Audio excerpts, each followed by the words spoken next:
Act, we are required, and as well as the terms of reference, which we prepare annually, and these are reviewed by the Auditor-General to make sure that best practice is adhered to. And we are presenting this report also in terms of the KIM4, which we also have adopted as a guideline. We are really pleased, Chairman, to present this report to yourselves and any other stakeholders. Thank you. Just on the next slide, Chair.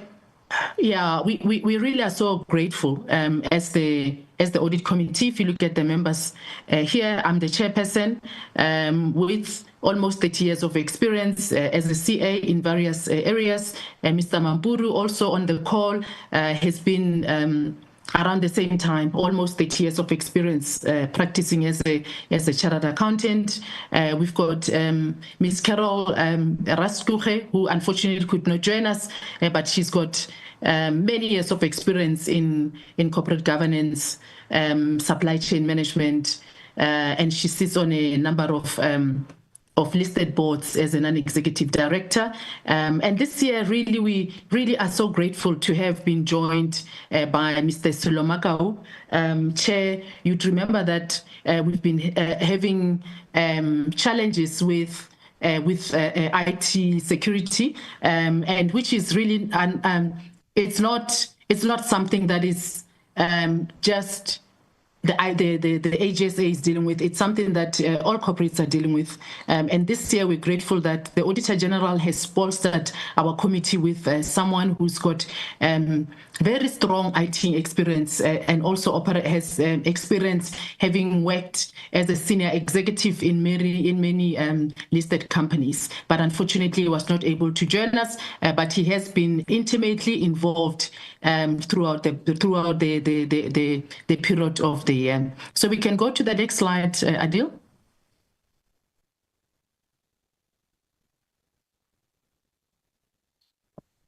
Okay, as Adil is coming to the next slide. Yeah, we can go to the next one. So, Chair, we looked at the financial statements. Sorry, Adil, the next slide. So the auditors, the external auditors, present an annual audit plan, which we review, and we comfortable that the audit approach that was presented was sufficient to be able to address the audit risk that were presented. We're happy with that. We also review the financial statements and any other circumstances, and have satisfied ourselves that the Auditor-General is a going concern. So there is nothing to be concerned about, as to whether the Auditor-General will be able to cover their own expenses in the next 12 years. So we have done that, and we are comfortable with their financial position. And we have also considered the accounting policies, the accounting treatments, and we have also looked at any significant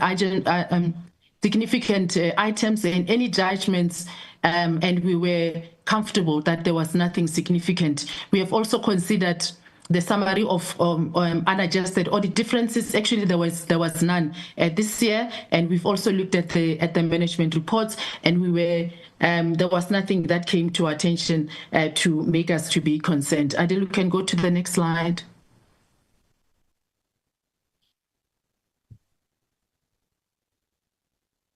We've looked at the audit reports for the financial statements, as well as the performance against predetermined objectives. Again, there was nothing significant that came to attention to make sure that the audit is not compromised. One of the areas that we look at, in addition to other discussions that we have with the external auditors, is to assess the level of non-audit services to see whether whether the amount would compromise their independence level. There was nothing for us to be concerned about. We also met separately with the external auditors, and we were assured that the audit was done independently, and their findings were not tampered with by management. And as a result of that, we were comfortable that the audit was done sufficiently, and that really the audit process was robust. And we did recommend to the DAG and the Auditor-General to sign off on the integrated report, because we were comfortable, Chair. I think we can move to the next slide. We'll come back to this one. Internal audit, we also looked at the internal audit, the annual internal audit plan. The internal audit has been outsourced. So they prepare a 3-year audit plan, a 3-year rolling plan, but then on an annual basis, we do look at the plan, and we've reviewed and assessed all the reports that have been submitted, and there was nothing that concerned us. We've also considered their independence. We also met with them independently, and based on the work that they have done, based on the plan that was presented, there was nothing that concerned us. We're happy that the system of internal control, risk management, and governance at the Auditor-General is adequate and effective. I think one thing to mention here is that the IT security is an area where it's very important that we continue to put a focus on, and that's what the committee will do in the following year, to make sure that there's a continuous improvement. But there has been some level of improvement, and I must say that it has really helped for us having an IT expert, because we were then able to focus on, we were able to be directly focused on what needed to be done. Thank you, Adil. We can go to the next slide. I think this risk management, which is managed under the Chief Audit Risk Officer. We looked at the strategic risks that have been identified and any mitigations that are in place, and we were comfortable that they were implemented as effectively as was required. We can go to the next slide, Adil. And we've also considered the combined assurance. So this is where we're bringing all the different assurance providers. And again, here there was nothing that was concerning to us. We were satisfied with the level of oversight. Recording in progress. The next slide, Adil. Here we also assessed the finance function to make sure that there's necessary, rather appropriate skills and expertise to be able to produce the financial statements, but also to be able to manage the financial environment throughout the year. And here we satisfied with the CFO himself, the skills and composition that he has, and as well as the composition and the expertise of the team. Next slide, Adil. Okay, here I have already mentioned with regard to an area of IT, and this year we've also updated our terms of reference to include IT. It's an area that in the past we didn't necessarily we were focusing on it as the audit committee, but we have included it as part of our part of our terms of reference. And I did mention here, Chair, that we have now this year being bolstered as the committee with a new member. Can go to the next slide. Okay, in conclusion, Chair, I think really to conclude is that the system of internal control within the AGSA is working as intended. And again, this in the coming year, we'll be focusing on the IT environment to ensure that the risks are appropriately managed. We can go to the to the last slide, which is really the recommendations.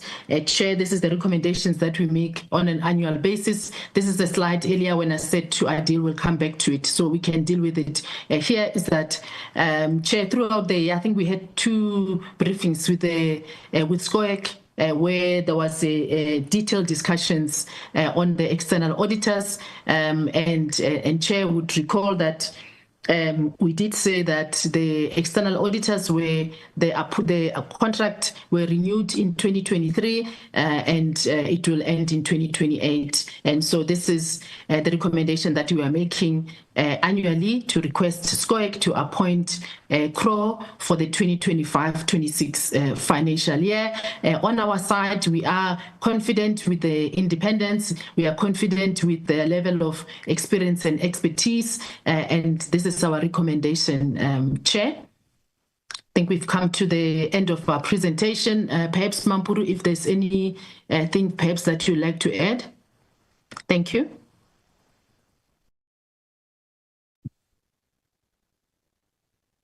I think you covered me very well, Chair. I mean, the comment that I will make is just that we are really grateful that now we have Silo, who's got an IT experience to support the audit committee, and we've already seen some progress and some value add coming from his participation in the audit committee. Other than that, I'm quite happy, Chair. I think you covered me very well. Thank you. Okay, thank you, Mampuru. Chairman, we are back with you. Thank you. Thank you very much, and let me welcome the presentation, and thank you for that. Honourable members, you've heard the presentation and also the recommendations. Any engagement, any questions for clarity, or any observations that you want to make? I will note your hands. Firstly, the Honourable Subrati, you are most welcome. Thank you, Honourable Chairperson, and good morning to the chairperson of the committee and the members on the call. Let me welcome the presentation, Chairperson, and I have a few points that I wish to clarify. The first point would be the matter arising regarding the issues surrounding the Chief People's Officer that we had processed as SCOAG. There were various recommendations that the CRAIL report would have made, observations and recommendations. My question then to the audit committee would be do you have sight of this? What are your reflections on that incident? And more importantly, what are your reflections as the audit committee on measures taken by the AGSA to mitigate the concerns that may have been raised or any weaknesses that have been identified in the CRAIL report? This committee was satisfied with the outcome, but however, we did note that there were inherent concerns and those needed to be addressed. So that would be my first question. My second question then would be surrounding the return, surrounding what the AGSA will require and request of us, and that is to return the surplus to the AGSA in order that it can invest in IT, fund its working capital where needed, etc. Maybe surrounding the issue surrounding IT, because we have had last year, we approved the return on the basis that it will go into strengthening the IT infrastructure. Then can the audit committee give us some assurance that that process has in fact begun? Of course, we will hear from AGSA, but I'm looking at the committee as an independent reflector that that process has begun, because when the AG appears, we will be tasked with approving that. Has that process of investing in IT begun? The third question, Chair, is related to what is arising from members' experiences, because we don't only sit on SCOAG. This is our primary committees are a lot more active. Members sit in different other portfolio committees, and particularly surrounding the BREEAR process that has taken place, in which various entities would have come to us. And these entities, we would have received their audit outcomes, and we would have engaged them on those matters there. So maybe my concern and what we found coming through in some of the entities, at least where I've had oversight, is areas of concern being raised over the process, the time frame allowed for ventilation of concerns by auditees before the audit report is issued. The sense I get is that process might be rushed and there's insufficient time for ventilation and concerns. And this, Chairperson, is concerning me because it creates a litigious environment. We've already heard that, for example, the KZN Department of Education, there was the concern around that in KZN, where the AG had to reverse their audit report for irregular expenditure. I can't quite get the details, but I would share it. So this did happen, where the AG took a position, the matter was objected to by the auditee, and AG has reversed it. So the question we need to ask ourselves is, if we go upstream, we must avoid a litigious environment, because what it does is we cannot create a big bad wolf image of AGSA as well. AGSA must be democratic, open, transparent process where auditees feel comfortable expressing themselves, and the outcome and the opinion that arises therefrom must be opinion that there is agreement upon. And that is one of the cornerstones as well of our democratic society. So that process of ventilation and allowing, that's where my concern is, given the time frame. I mean, I was informed in one particular entity that it was just a matter of an hour when we were told, this is the outcome, either A or B. And they said we had no choice, but we had to accept it. So I'm uncomfortable with this process. And maybe as we will engage the AG, and more so when the AG comes again to us with their annual plan of action for the next FY, I will be keen to understand what are the process and interventions there. But maybe we should also then get the audit committee to reflect on that then. And maybe the last point, Chairperson, would be ready to indicate that I think one of the committee has, the Chairperson has indicated, part of our duty here is also then to support the reappointment of the auditor for the next FY. We have ventilated this as a committee in the past in terms of the period, in terms of the term.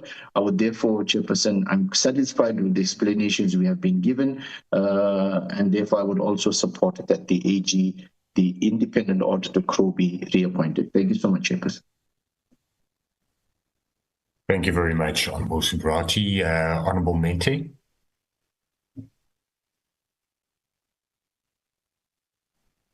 Thank you very much, Chairperson. Good morning to everyone in the meeting.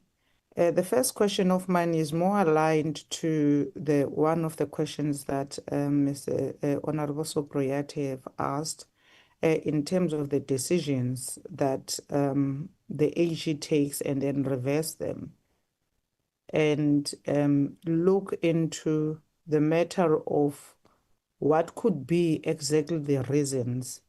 Is it capacity of the people that were sent out? Or is it the finding itself that makes a problem? Because we already have a situation, Chair, where many departments that are enabling an environment which allows corruption to attack AG, in a sense that they litigate every finding of the AG to make it questionable. So we are permanently in courts as AG to defend the findings of the AG. But in a case where the AG then has to withdraw, or rather change the outcome, how many of those cases as an audit committee that you have found, and what are the root causes exactly? Because we are really, as a country, having high hopes that at the AG's office we have the most experienced and with high morals and more ethical people with highest integrity. If you can take us through as to, besides the one case that Mr. Subriyati have already highlighted, if you can take us through of other instances that you've come across, but most importantly, also on the cases where the AG has been taken to court and is being forced to change, what are your observations in that area? The second one, Chair, is that AG has been complaining about the issues of capacity. I know as the auditors of AG, you may help. And in this case of the capacity where there's also this outsourcing of other auditors, private audit firms to assist the AG. If we look at the ethical conduct of the private auditing firms that have been surfacing in the past years, it's very questionable. How far are we in terms of ensuring that we can cover the scope of auditing for all the spheres of government and entities? And what can be done in order for AG to do this solely on their own without having to outsource? Thank you, Chair. Thank you very much, Bomente. Honourable Mofokeng. Thank you, Chairperson, and good morning, honourable members, and good morning to the team from the Auditor-General's office. Chairperson, my first question is on the persistent debt collection challenges.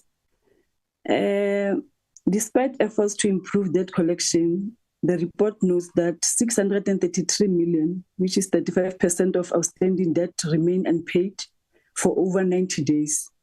This indicates persistent inefficiencies in debt recovery, which could impact AGSA financial sustainability.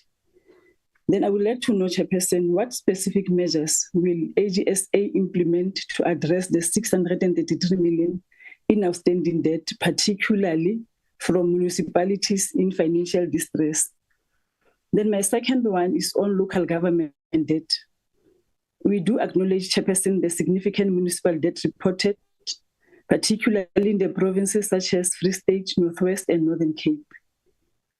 I'm interested to know what targeted interventions or engagements are being undertaken with municipalities that continue to struggle to settle their accounts. And also, Chair, I would like to know how effective has the debt restructure program from Northern Cape municipalities been in the reducing the 155 million outstanding debt, and what lessons can be applied to other provinces facing similar financial distress. Lastly, Chair, what is the long-term plan to address the systemic issues such as low income generation and poor payment culture that contributes to the financial distress of municipalities, and how will the AGSA collaborate with National Treasury to ensure sustainable solutions? Thank you, Chair. Thank you for that, Honourable Mofokeng. Appreciate. I don't see any further hands, so I'm going to hand back to you, on Ms. Mutau, to respond to those questions. Thank you very much. If I may, Chairperson. Okay, let me give you a last opportunity, Honourable Vilakazi, and then we'll get the response. Honourable Vilakazi. Thank you. My apologies. I'm battling with network here, and seems I couldn't raise my hand. Some of my questions have been asked, but the ones that I'd just like a response to, it says on the report that over the 24-25 year, there were improvements that have been implemented. I'm just keen to hear, excuse me, what were the issues that had been identified, and what were the improvements that were implemented in the internal audit function? And we are aware of the fact that the points that Honourable Subriyati made about the reports pertaining and recommendations pertaining to the issue of the Chief People Officer. But I'm just wondering if there are other issues that had arisen that have then been addressed, and perhaps what those are. The second question just on that has to do with, the report says there is work,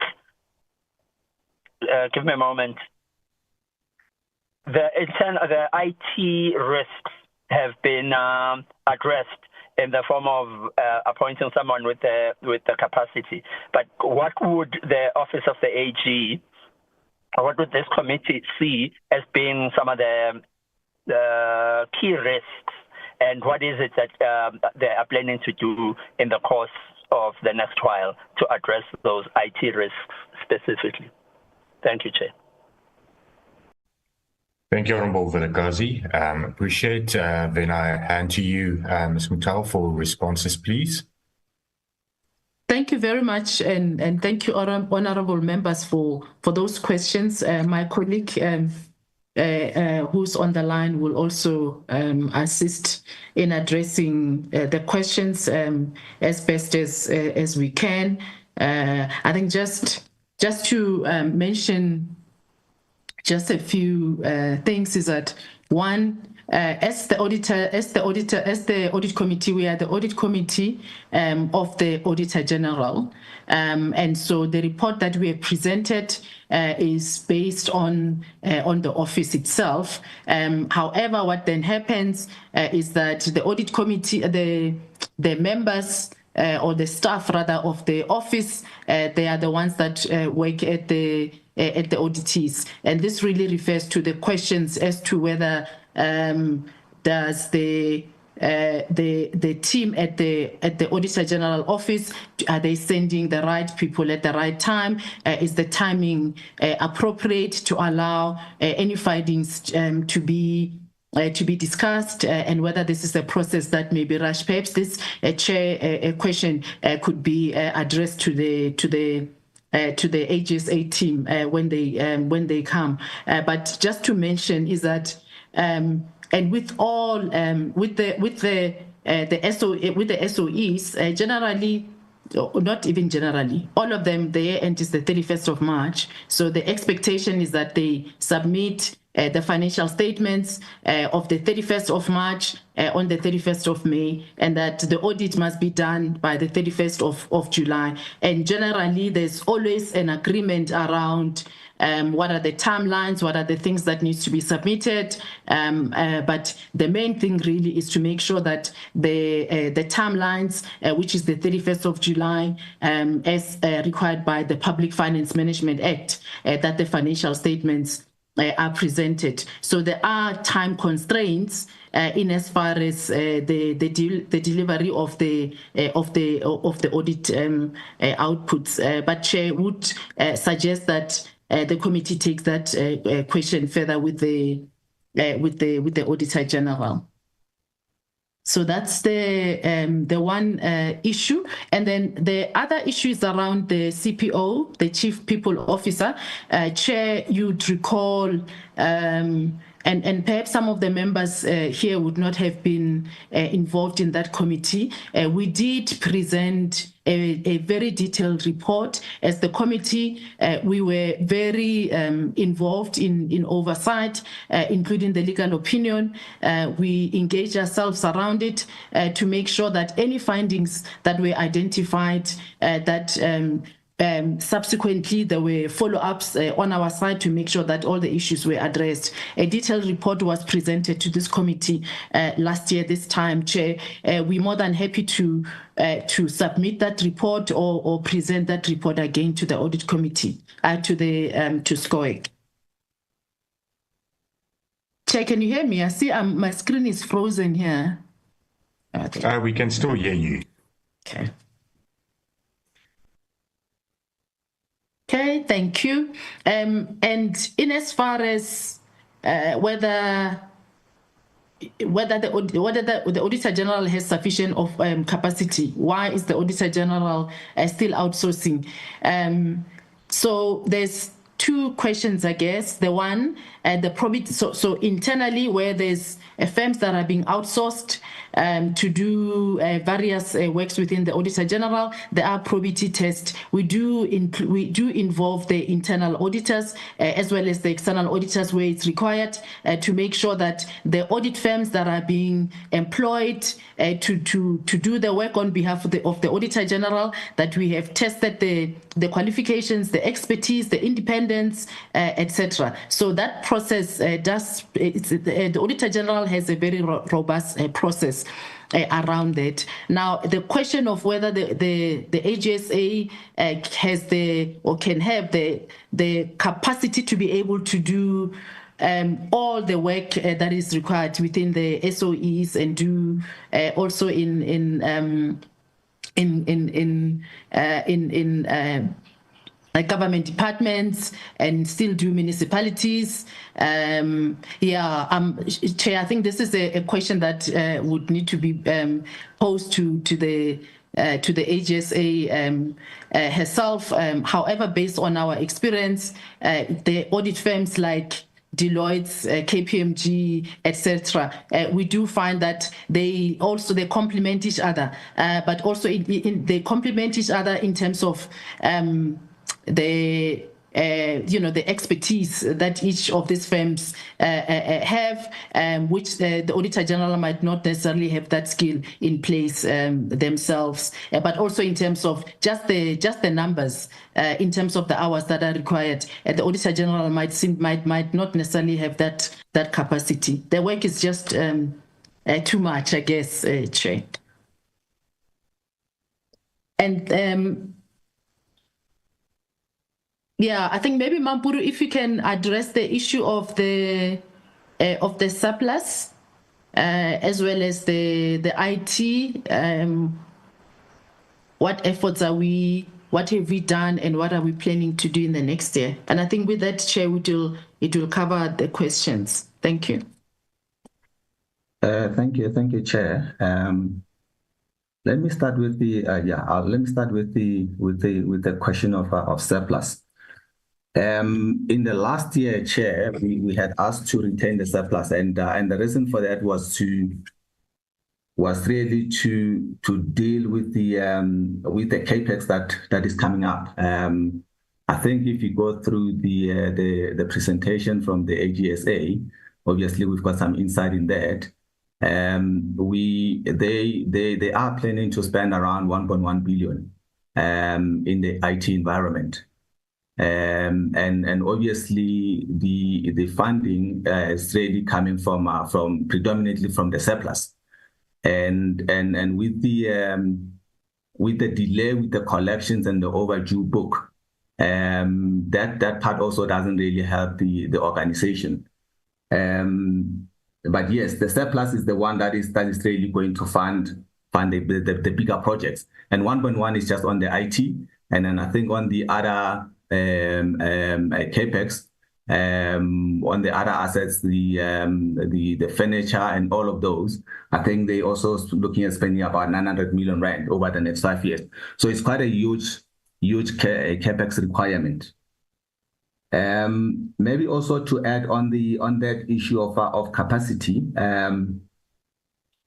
the AG has always been using the CWC to assist with the capacity, and what we have seen over the last 3-4 years, CWC used to be around over 25%, and that number has now been reduced to about 13%, which means AG has been able to bring down the outsourcing to the external audit firms, and they have been able to achieve that really through pooling of resources. Obviously, before I think they used to have people dedicated to the national government and people dedicated to municipalities. Now they actually take people from the other departments to support other audit teams. And the other thing that they've also introduced in the last few years was for when some of these are training audit clubs, when they finish training, they would go and join other audit firms. What they have done now, they actually retain those when they complete their training program, and they use those to actually fill up the capacity within the organization. And that has actually worked quite well. That's why they've been able to now reduce the CWC to 13%. We've actually asked this question to the CFO, who has indicated to us that it's actually unavoidable. They can't really have 0% on CWC. They can bring it down, but they think they can't actually bring it lower than 10% because of the nature of the environment. Because if you employ people during the peak time, yes, they will be busy, but when the organization is not busy, it's not ideal to actually have them in the office, because that will just add some additional burden on the overheads. And then the other question, I think, is on the question of collections. You asked, the honorable member asked the question on what interventions are there. The AG, what they've been doing on the collections, you would have seen with the Northern Cape, they've entered into some sort of an arrangement payment plan where the province is making some payments over a period of time. I think it's about 48 months or something like that. They're paying down the old debt and the new debt over a period of time, and that will definitely reduce that burden. And on the other outstanding debts, there's also an arrangement on they do some ring fencing arrangements with the municipalities. They ring fence the debt, and that debt will then be paid over a period of time. But then they would also agree with the municipalities or the auditee to pay the new debt. And then the other one is and they've been also engaging with the National Treasury to support by withholding or encouraging the municipalities to pay. If they don't pay, then they would withhold a portion of their allocations. And it looks like that has actually worked quite well in the last financial period, because they've been able to collect quite a bit from the overdue debt. And I think where there's a challenge with the overdue debt, it's in the area where there has been liquidations. Because obviously, if the entity has been liquidated, there's no any other option or any other means to collect. That will have to be written off. And from looking at the financial and the cash position, it looks like the AG would be able to absorb that. It's not ideal, but I don't think there's any other option from the AG side.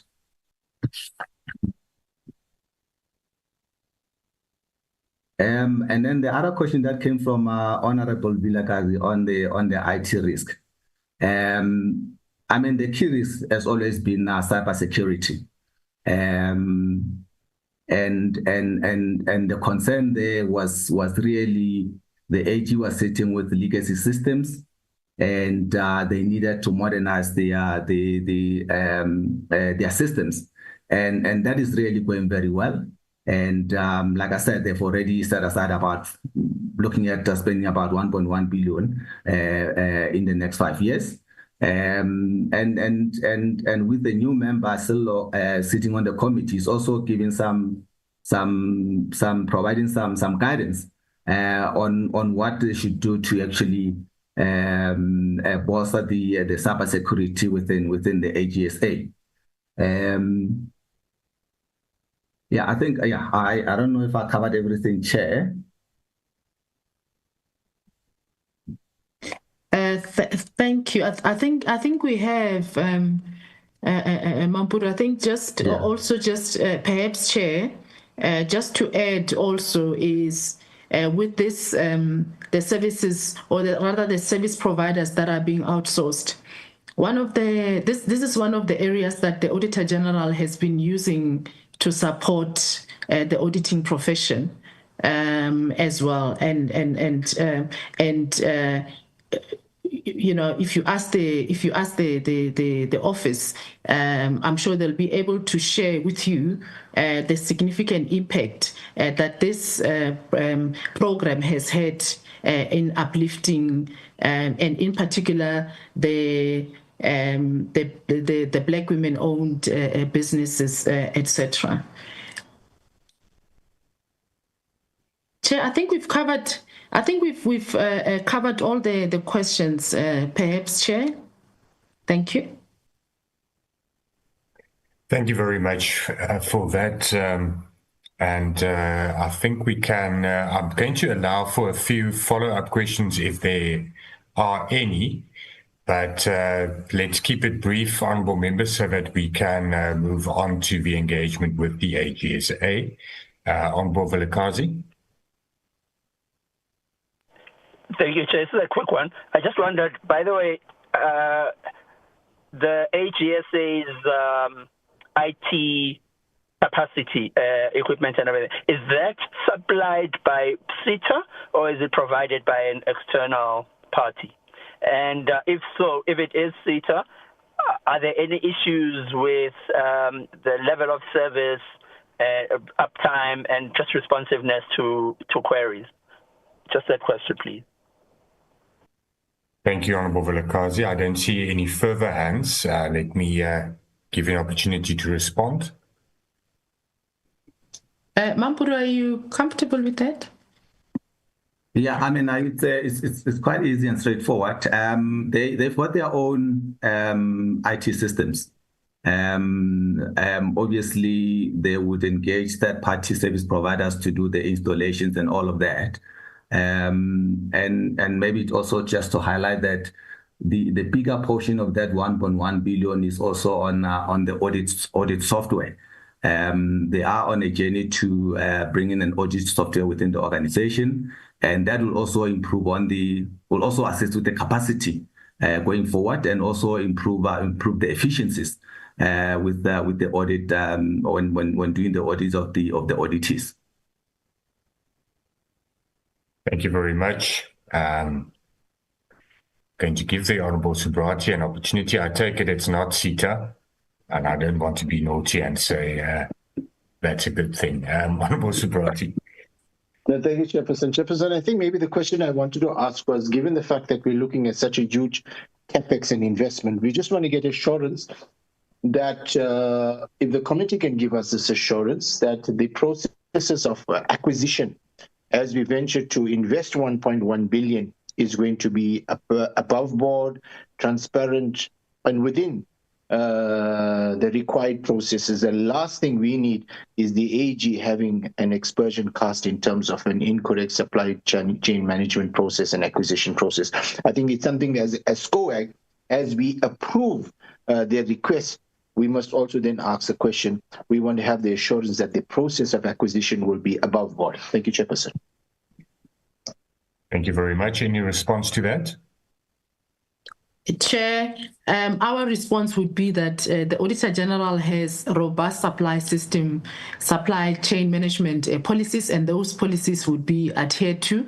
And in addition to that, there are service providers that are then brought in to make sure that there is oversight, and anything would be presented and reported to the Audit Committee. Thank you. Thank you very much for that assurance. Honourable members, then we can move on to the presentation by the AGSA. If I can ask that the AG has just requested to rejoin, and ideal if you can indicate when the members and the AG has rejoined, then we can move on. Thank you, Chair. On our side, really grateful to the committee. Thank you, Chairman, and thank you, honourable members. Yes, thank you very much for the presentation, Ms. Mtau, and also Mr. Mampuru, for your input, and to the Audit Committee, thank you for the work that you do, and for the recommendations that you also made and the assurances that you give this committee. And we appreciate that. And we will consider the recommendations, especially with regard to the appointment of the external auditor and the reappointment, to put it in that way. But I'm sure that we, in our engagements, as you also put it at the beginning of the year, I think we have satisfied, you have satisfied us with the reappointment, and we'll consider that. And I don't think that there will be any problems, as members also indicated now that they are comfortable with the reappointment of the external auditors. So thank you very much. Adil, do we have an indication if the AG has rejoined? I've just asked her to rejoin, Chair. I'm not seeing her online yet. Just give her another minute, and if she doesn't appear, I'll call her again. Thank you, Adil. Honourable members, let's just give a minute or two.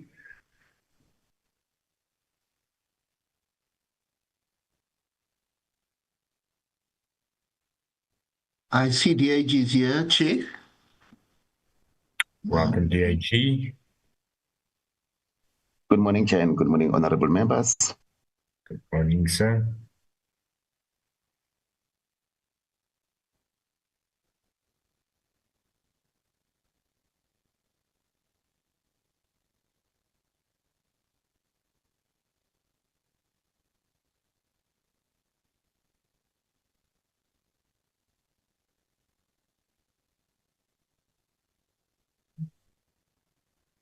AG is back. Thank you. Thank you, Adil. Thank you very much. And let me once again welcome the AG, also the DAG that is with us, and the team from the AGSA. We have had the presentation by the Audit Committee, and we can then move on to the presentation on the Integrated Annual Report of the AGSA. AG, I give you an opportunity. Thank you very much. And we appreciate your time, and also your presentation will be welcomed. Thank you. Thank you very much, Honourable Chair, and a very warm greeting to you and the honourable members of the Standing Committee on the AG. I'd also like to greet the leadership of the Audit Committee and the members there, members of my team at AGSA, led by the Deputy Auditor-General, who is the Head of Administration. Ladies and gentlemen, good morning, and thank you for the opportunity for us to present to you on our integrated annual report, which is our key accountability document that we table and can now share the highlights in terms of how we've performed as an organization for the 2025 financial year.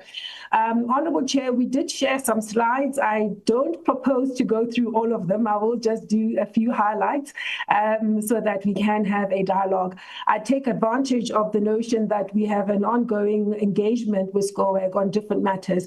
So where I don't spend too much time, it is on the assumption that it's ground we may have covered before. However, I will invite questions and a dialogue if you would like, if there are particular areas that I might not touch on in too much detail. The engagement that I'm going to have, and I'm hoping that the slides will be flighted, Adil. The engagement is going to give high-level feedback on how we are doing in implementing our culture shift strategy, provide some insight on the performance highlights for the year.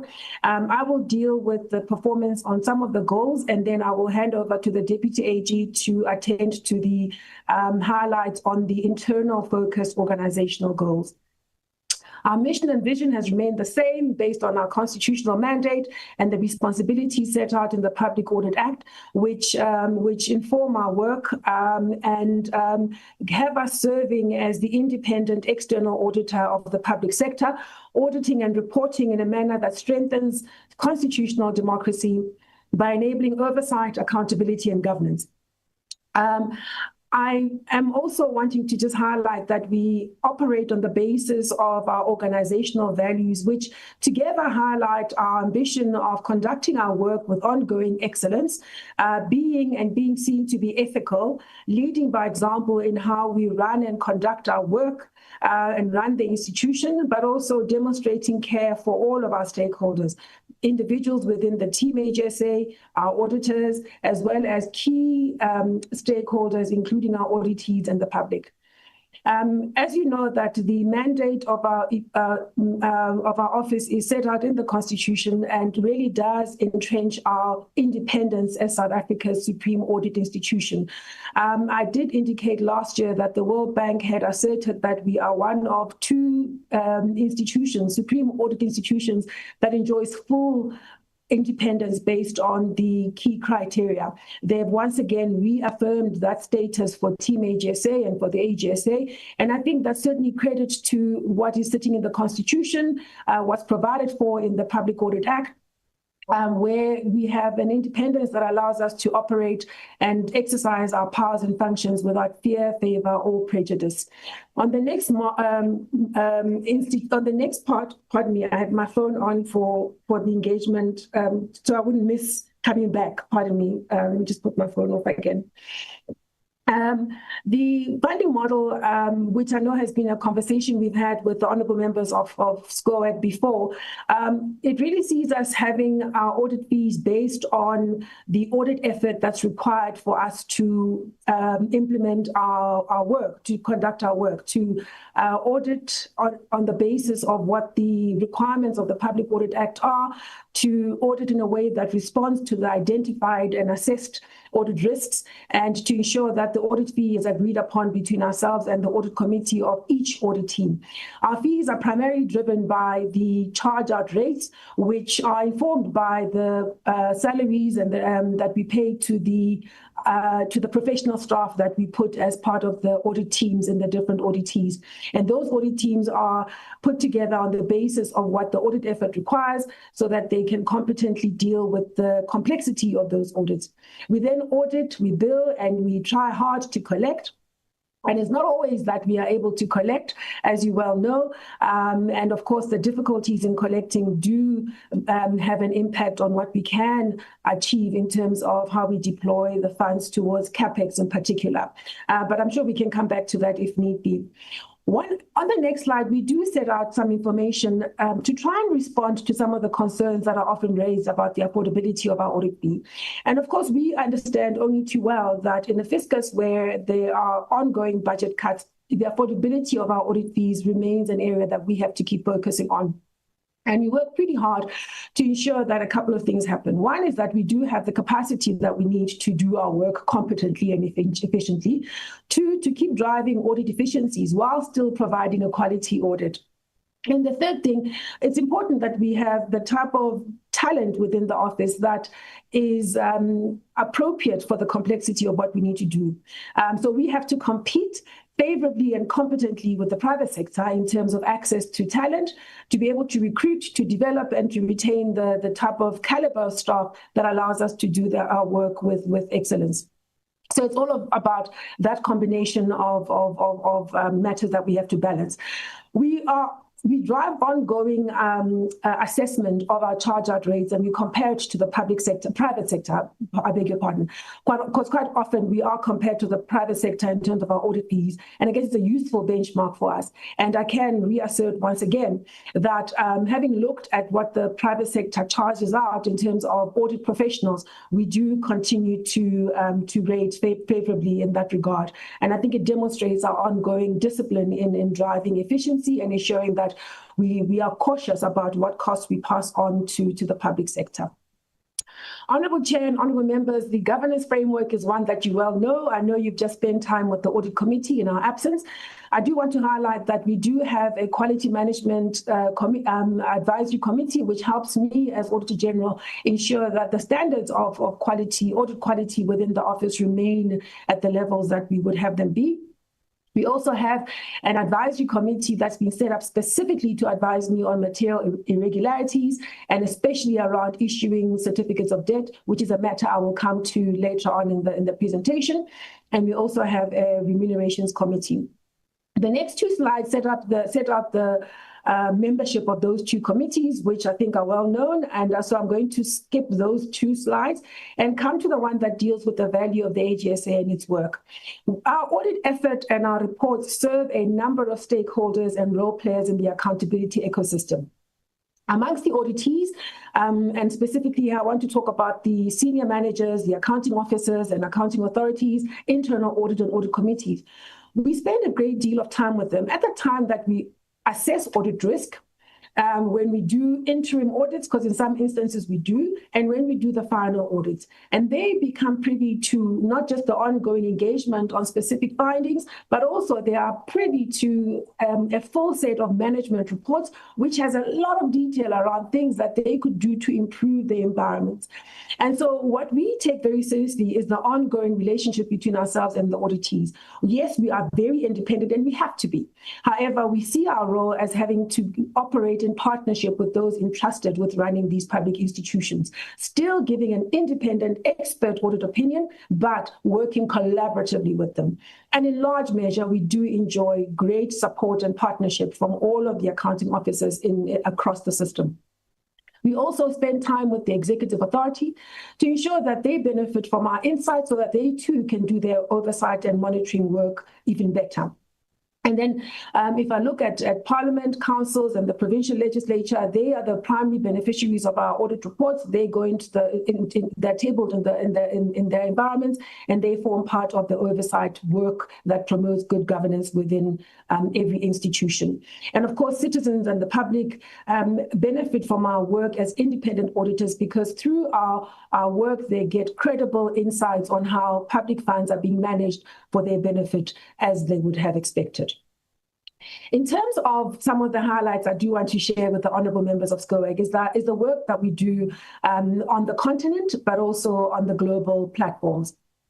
We remain very active in both those arenas. The first one is AFROSAI, which is the secretariat that delivers capacity building and supports the development of supreme audit institutions in English-speaking African countries. And so AFROSAI is a secretariat that we host. I'm very proud of the work that AFROSAI does. In fact, just 2 weeks ago, they were awarded and recognized by the Global Forum of Auditors-General for being an exemplary key player in driving capacity building and supporting the development of their member SAIs. We're also very active on the continent and in working with AFROSAI for the development of SAIs across the continent.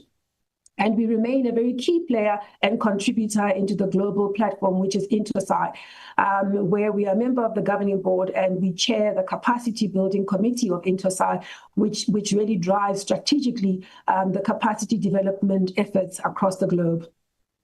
We have a growing profile of international audit assignments, such as the African Union, the African Organization of Public Accounts Committees, the International Center for Genetic Engineering and Biotechnology, as well as UNESCO. In fact, just last week, we were able to present our very first audit report to the conference of UNESCO, and we were able to do so with pride, having met and in fact exceeded the expectations of our key stakeholders in that domain. One of the flagship professional development programs of AGSA is the program that sees us developing new chartered accountants. It is an important program that has run for more than 20 years within the institution, and successive leaders within the institution have ensured that the program grows from strength to strength. I'm very proud that our program continues to deliver impressive results. Just this year alone, we were able to deliver 317 new chartered accountants into the profession.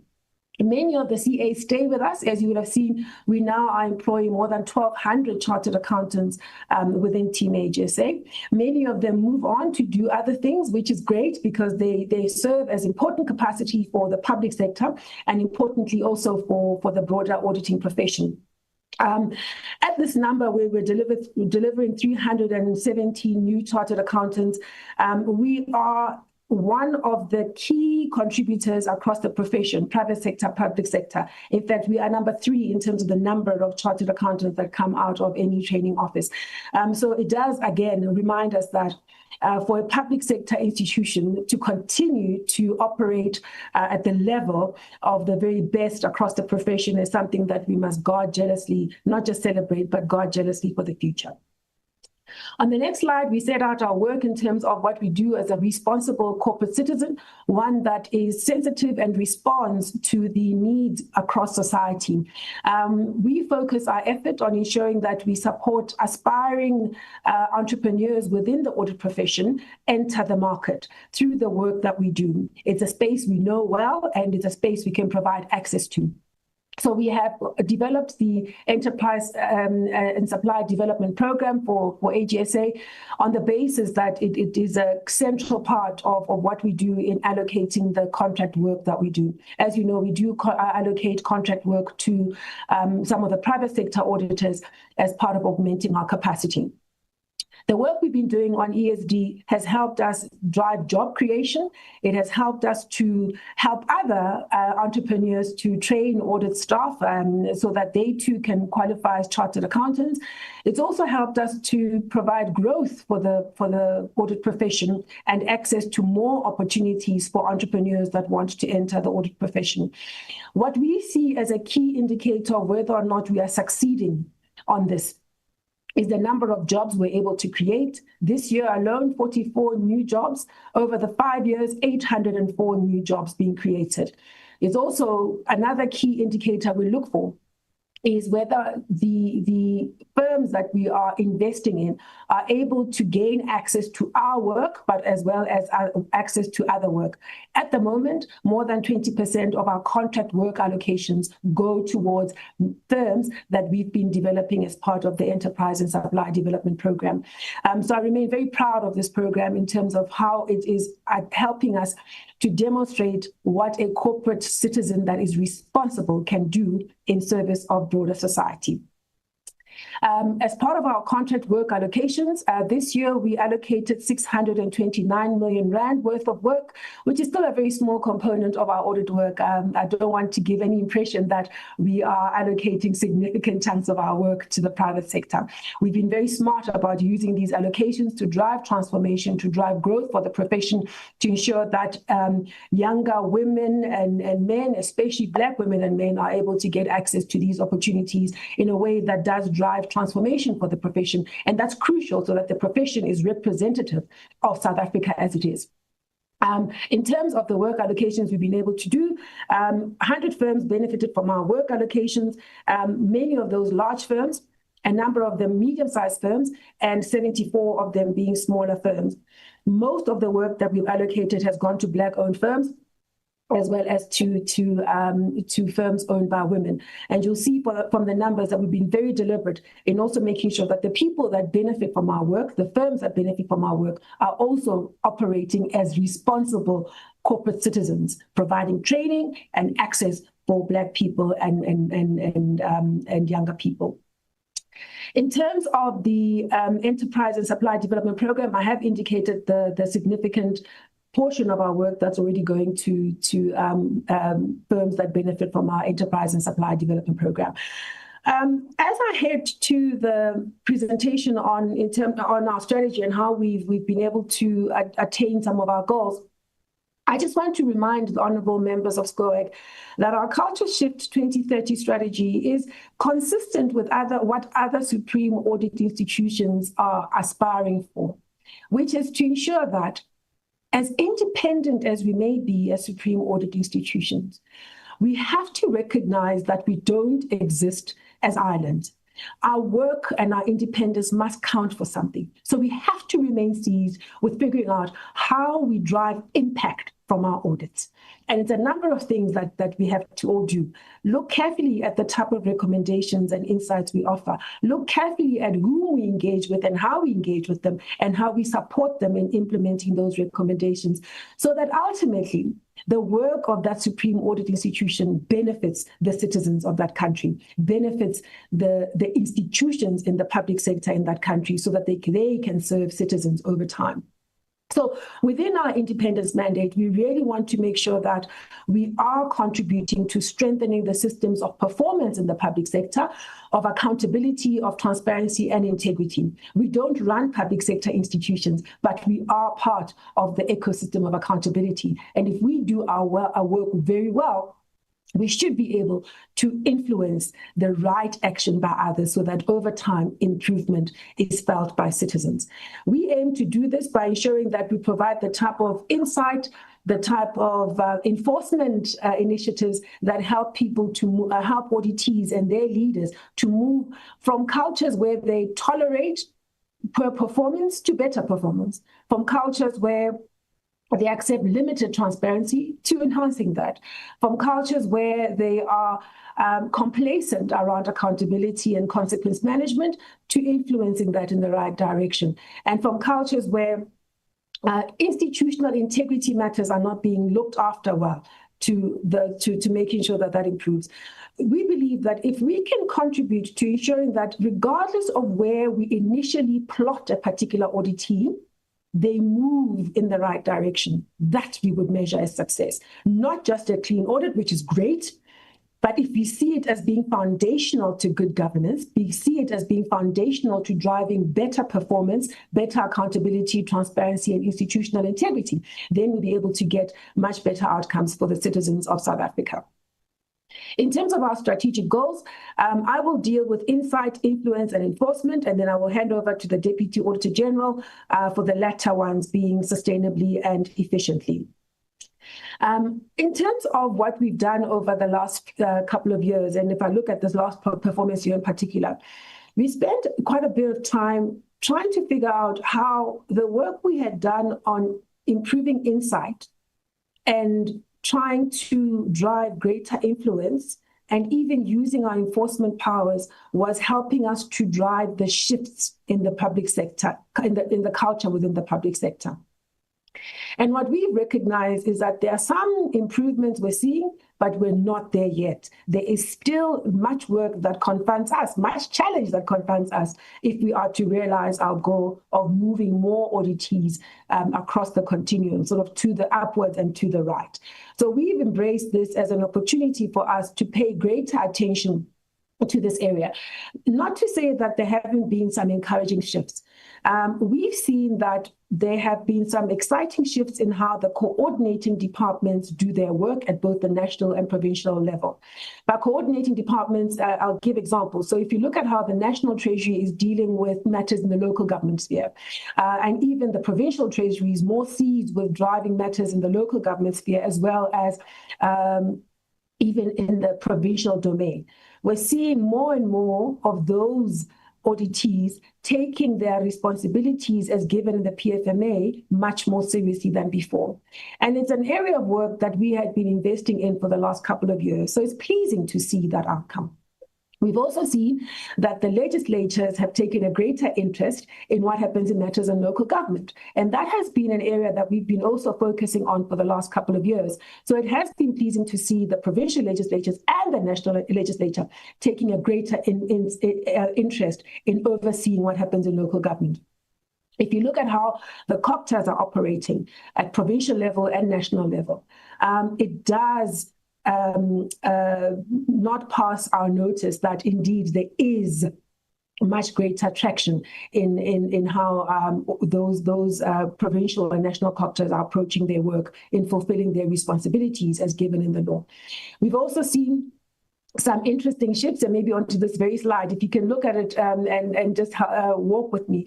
From the right-hand side of the slide, of the diagram, we focused on clean audits to say to the auditees that enjoy clean audits, you may be a provincial treasury, but how do we make sure, and then you have a clean audit, but how do you make sure you're fulfilling your mandate? And so that's the game changer that we're starting to see, where they're moving towards better performance because their controls on accountability, transparency, and institutional integrity were quite sound. And we're starting that sort of conversation with the local government sphere where there are clean audits and to talk about how they can drive much better performance. The disclaimed audits, we're seeing a reduction in disclaimed audits, and that's been an area that we focused on for the last few years. And what we are pleased about is that all role players in the ecosystem of accountability have taken this area very seriously, and we're starting to see shifts in the right direction. Moving from a disclaimer audit to an adverse is progress, but not nearly enough. So there's still much more work that needs to be done, and some have moved from disclaimer into qualified even. The metros and intermediate cities, given their scale and impact in terms of the economy, in terms of economic development going forward, but also in terms of how South Africans live their lives, those need ongoing attention in terms of improving their performance, their accountability, and being clear about even how the provincial legislatures hold metros and intermediate cities accountable. Transparency in terms of what it is they do, and also their institutional integrity matters around how they run their institutions. So there's still a lot of work we have to do in that space, and it's enjoying our attention. I've spoken about improvements that we're seeing on coordinating institutions.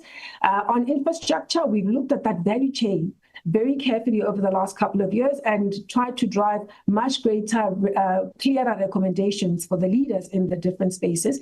And we're starting to see that there's greater attention to this area. Still a long way to go, but if you look at how we've used the fact that we're able to go and visit projects, infrastructure projects, and give insight to the institutions we were auditing, whether it's local government or provincial government or even national government, and also give insight to the legislatures that oversee them and the councils that oversee them.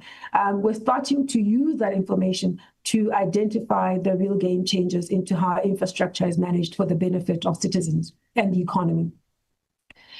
We've looked at matters around institutions where they're operating under tremendous financial pressure.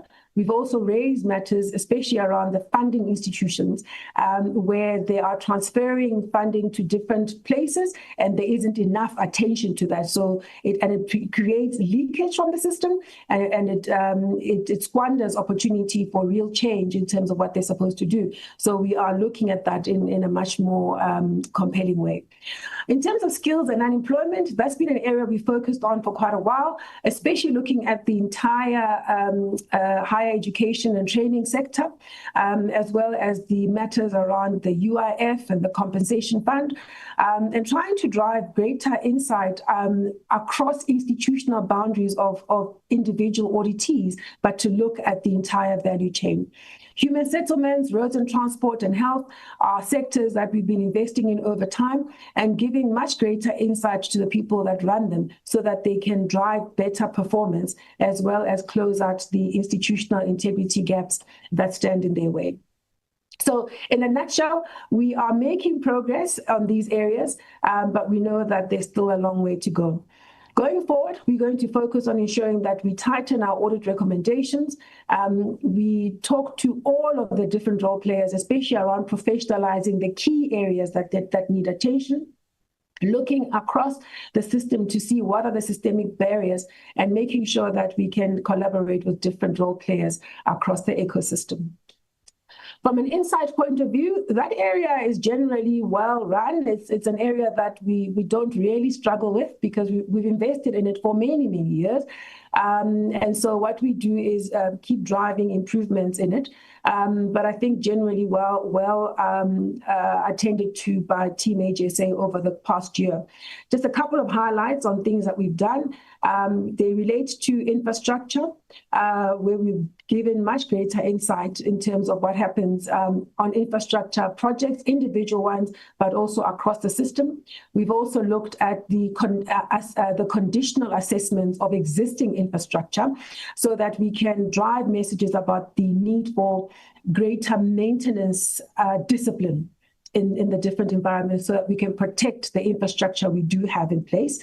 Matters around metros, disclaimers, and clean audit. So those enjoy ongoing attention.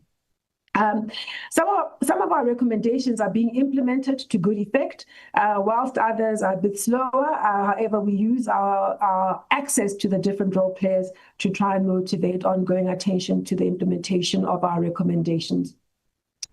In terms of influence, The area of influence is going pretty well in that we did run a survey to understand what the public sentiment is on how we are achieving or meeting their expectations, and the feedback has been very encouraging once again. What we do is we take the insight from that feedback and look at for areas of improvement. We've also seen that the focus we've had over this year on the induction of the new leadership, especially in the executive as well as in the oversight mechanisms at PFMA. We've invested a great deal in the onboarding of the new leadership, and that's starting to pay off. The one area I do want us to keep working on, and I've indicated it to the team, is to ensure that we drive targeted interactions with other role players in the ecosystem of accountability. I don't want to spend too much time on these because I think it's ground that we would have covered already. I would now like to, let me just see, we can move to enforcement. I think I'd like to spend a little bit of time on enforcement, if that's okay. Okay, great. Thank you. Honourable members, the Public Audit Act Amendment of 2019 has been implemented by my team over the last few years. And we initially started by using a small part of the definition, and then we said we will use the full definition. We then also started with a very small pool of auditees back in 2019, and we grew the implementation so that we could cover all of our auditees. As things stand, we're using the full definition and we are covering all of our auditees. And if I can remind the honourable members around what the definition is, an MI is one where we're able to, we've identified a non-compliance, a fraud or theft, a breach of fiduciary duty that we can link to a particular negative impact. Financial loss, likely financial loss, harm to the public, harm to the environment, harm to the public sector institution, loss of a resource. If we can link that non-compliance to that sort of impact, we then raise an MI. And that material irregularity, we then notify the accounting officer. We never take on the duties of the accounting officer or the accounting authority. Ours is to serve as a complementary mechanism so that that particular accounting officer knows the urgency that needs to be applied in dealing with this particular MI because of the negative impact that non-compliance or weakness is having. Over time, we have been applying this definition and this tool to very good use. You've seen us using it to ensure that we promote better accountability. You've seen us use it to improve the protection of resources. You've seen us also use it to even drive the type of corrective action that ended up putting, hospital beds to good use, fixing infrastructure that was being destroyed, ensuring that members of the public benefit from wastewater treatment plants that are finally being repaired and put into good use, and also ensuring that we can get people to even submit financial statements, deal with disclaimers, so that those institutions are strengthened to better serve South Africans. I don't want to spend too much time on this slide because I do have some information I want to pass on. Maybe let's just deal with this one. In a nutshell, across PFMA and MFMA, we have seen the financial losses, but also we've been able to contribute to resource protection of 4.7 billion rand. 2.1 billion rand is money that's already come back as a consequence of our MIs, which were then acted upon. 1.2 billion rand is in the process of being recovered, and 1.3 billion rand represents financial losses that have been prevented, mainly through the cancellation of contracts where money was being lost. We've also focused on ensuring that internal controls are being strengthened so that there isn't a recurrence of these sorts of transactions. There have been instances where criminal investigations have been instituted. And also importantly to note, we've seen that there's been disciplinary action taken by accounting officers on officials that were found to have done wrong. And also we've seen money being protected. That's all very encouraging, but we know that it's a drop in the ocean if one looks at the leakage that we often report on. So we know that it is ongoing work. Maybe if we can just go on to the next slide. I'm almost in a hurry to we didn't put this in the slide. Maybe just go back to the one with the resource protection numbers. One of the areas the honourable members of SCOEC often ask us is, when are you issuing a certificate of debt? Because our powers have us giving a recommendation, which is then something that must be implemented by the accounting officer, supervised by the executive authority, overseen by the legislature. They see us referring matters to law enforcement or to public bodies for investigation and action thereon. Our powers also see us taking binding remedial action. And then if all of that fails, we then issue a certificate of debt. So I have to inform the honourable members of SCOEC that following at the end of this financial year, in October this year, we did reach a milestone. In October of 2025, just about a month ago, we did reach a very important milestone. We issued our very first certificate of debt. It is a certificate of debt that I have issued against the accounting officer of Ngaka Mudiri Mulema District Municipality in the Northwest. This followed a process where we had issued an MI. We gave the opportunity to the accounting officer to act on that MI. We kept following up. There was no attention. We then issued a recommendation. There was still no attention. We then issued we took binding remedial action. After there'd been an investigation and there was still no action, then we took a remedial action, and then there was still no action. I then indicated to the accounting officer that I was considering issuing a certificate of debt. I asked for written representations from the accounting officer. Upon receiving those, I looked at those together with my team, and I decided that I would want the committee, the independent advisory committee on MIs, to process the question of whether or not it would be appropriate to issue a certificate of debt in this instance. They took that duty upon themselves based on the provisions of the law, and they looked at the written representations. They also invited the accounting officer to present oral representations to them. They considered all of the information in front of them and then decided to issue a certificate of debt. Or rather, they made the recommendation to me that it was appropriate to issue a certificate of debt. Based on that recommendation, I've decided to then issue the certificate of debt. It relates to a water tankering contract that was entered into in 2018. It was initially for 2 years, and this was later extended for an additional 6 months. The contract management processes were so weak that this led to a material financial loss of 4.6 million rand. The loss relates to daily tankering schedules that overstated the kilometers that the particular water tankering service provider had claimed. And as a consequence, the municipality was essentially overpaying for the service.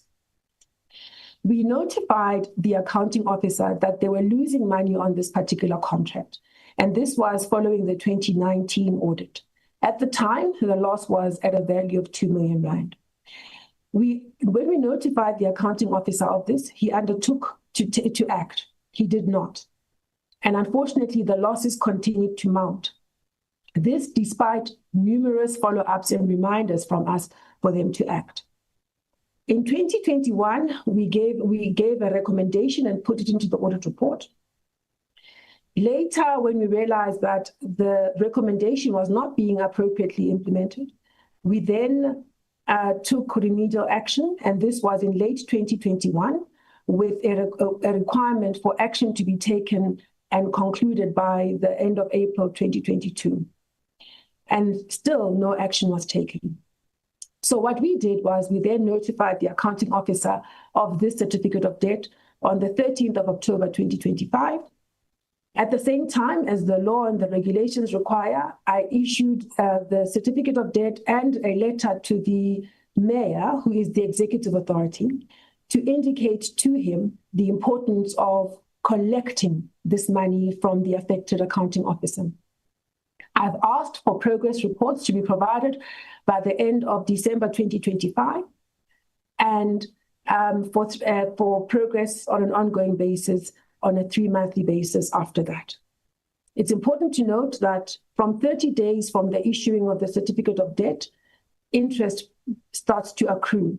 So as we sit today, interest will start to accrue on the amount that is due. We've always said, honourable members, that issuing a certificate of debt is not something we prefer to do. It's much better if accounting officers act on initial audit findings, act on the material irregularity notification in accordance with their duties, so that they can protect resources and drive service delivery. Our concern is that the accounting officer failed to act on the matter. Our worry is that the executive authority did not ensure that the accounting officer was dealing with this matter. Council didn't either. And so we are now at this point where we have issued the certificate of debt. It was important, honourable members, for me to provide this feedback to you, because part of the engagement on organizational performance is for me to account on how I've used the powers that were given unto me and to the institution following these amendments. And so that is one update that I know is not in the annual report, but was important to provide you with at this time. We will continue to monitor the feedback so that we can ensure that all the parties do what they're supposed to do in implementing their responsibilities as given in law. We continue to implement our MIs as an enforcement tool, but we see it as part of the toolkit that's going to help us drive change and sustainable change in culture. This enforcement tool, this particular COD, we believe will serve also as a deterrent to other accounting officers who may seek to ignore their responsibilities. Cancelling a contract, making sure that resources are protected, is a responsibility that sits with all accounting officers in law. And when there is a problem, their duty is to investigate and to swiftly take action. It is concerning that in this instance, we had to get to this point. Honourable Chair, I would now like to hand over to the Deputy AG so that he can talk about the internal operations. With your permission, if I may hand over to him, please. The AG, you're most welcome. Thank you very much. Thank you, AG. Good morning, Honourable Chair and Honourable members. Good morning once again to AG Maluleke and to Team AGSA. Thanks a lot for the presentation so far. I think you have highlighted some of the areas that I'm covering, but on this slide, Chair, this is our sustainable part, which we focus on audit operation. Here is where we look into how we have performed in terms of the stage of completion. In order for us to enable the oversight bodies to do their work, it is important for us that we complete the work as per agreed timelines. Our deadline for the March year end is to complete our audits by 31st July. So what we do, Chair, is to track the number of audits that has been completed. In the calculation, we do exclude those auditees that did not give us financials on time. So there's a commitment that for the 31st March year end, we should receive the financials by 31st of May, and we should be done with the audit by 31st of July. At the moment, we are busy with the MFMA, which is mainly your local government. Their year end is June, and we get the financials end of August. We have to sign off end of November. So what we do is to track the stage of completion so that we ensure that the accountability ecosystem is able to exercise their oversight role. And to that end, we're able to achieve a 93% completion rate, which is an achieve within our range. The next area that we assess on this area, Chair, is our audit quality. It is important that we deal with audit quality. I know members in the past have asked us about audit quality. AGSA Maluleke is ultimately responsible for quality. She chairs QMEC, one of the committees that you spoke about earlier, which assess our quality as an organization. There are a number of interventions that we do, but one of them that we assess is taking our file, taking it through a scrutiny and say, will this file pass? And this is really around the quality of the file. So even though in some cases there are issues that are identified, there's not been a situation where we have to change our audit opinion. There are issues around the quality of documentation of the file. And the whole point is in the audit process is that a file must speak for itself. So if a file is ever subjected to an independent review, it should speak for itself by the quality of how it was documented. I'm glad that following our regulation last year, we've been able to achieve an 82% quality. An important aspect around this area, though, Chair, is the system of quality management that we maintain as an organization. This allows us to look into an end-to-end that if there are issues that come up through quality, we pick them up timelessly. We do know that as an organization, quality is our license to trade, and we take it very seriously. And that is why this committee is chaired by the AG herself, and she is the one who is ultimately responsible for quality, and she has delegated operational responsibility to myself.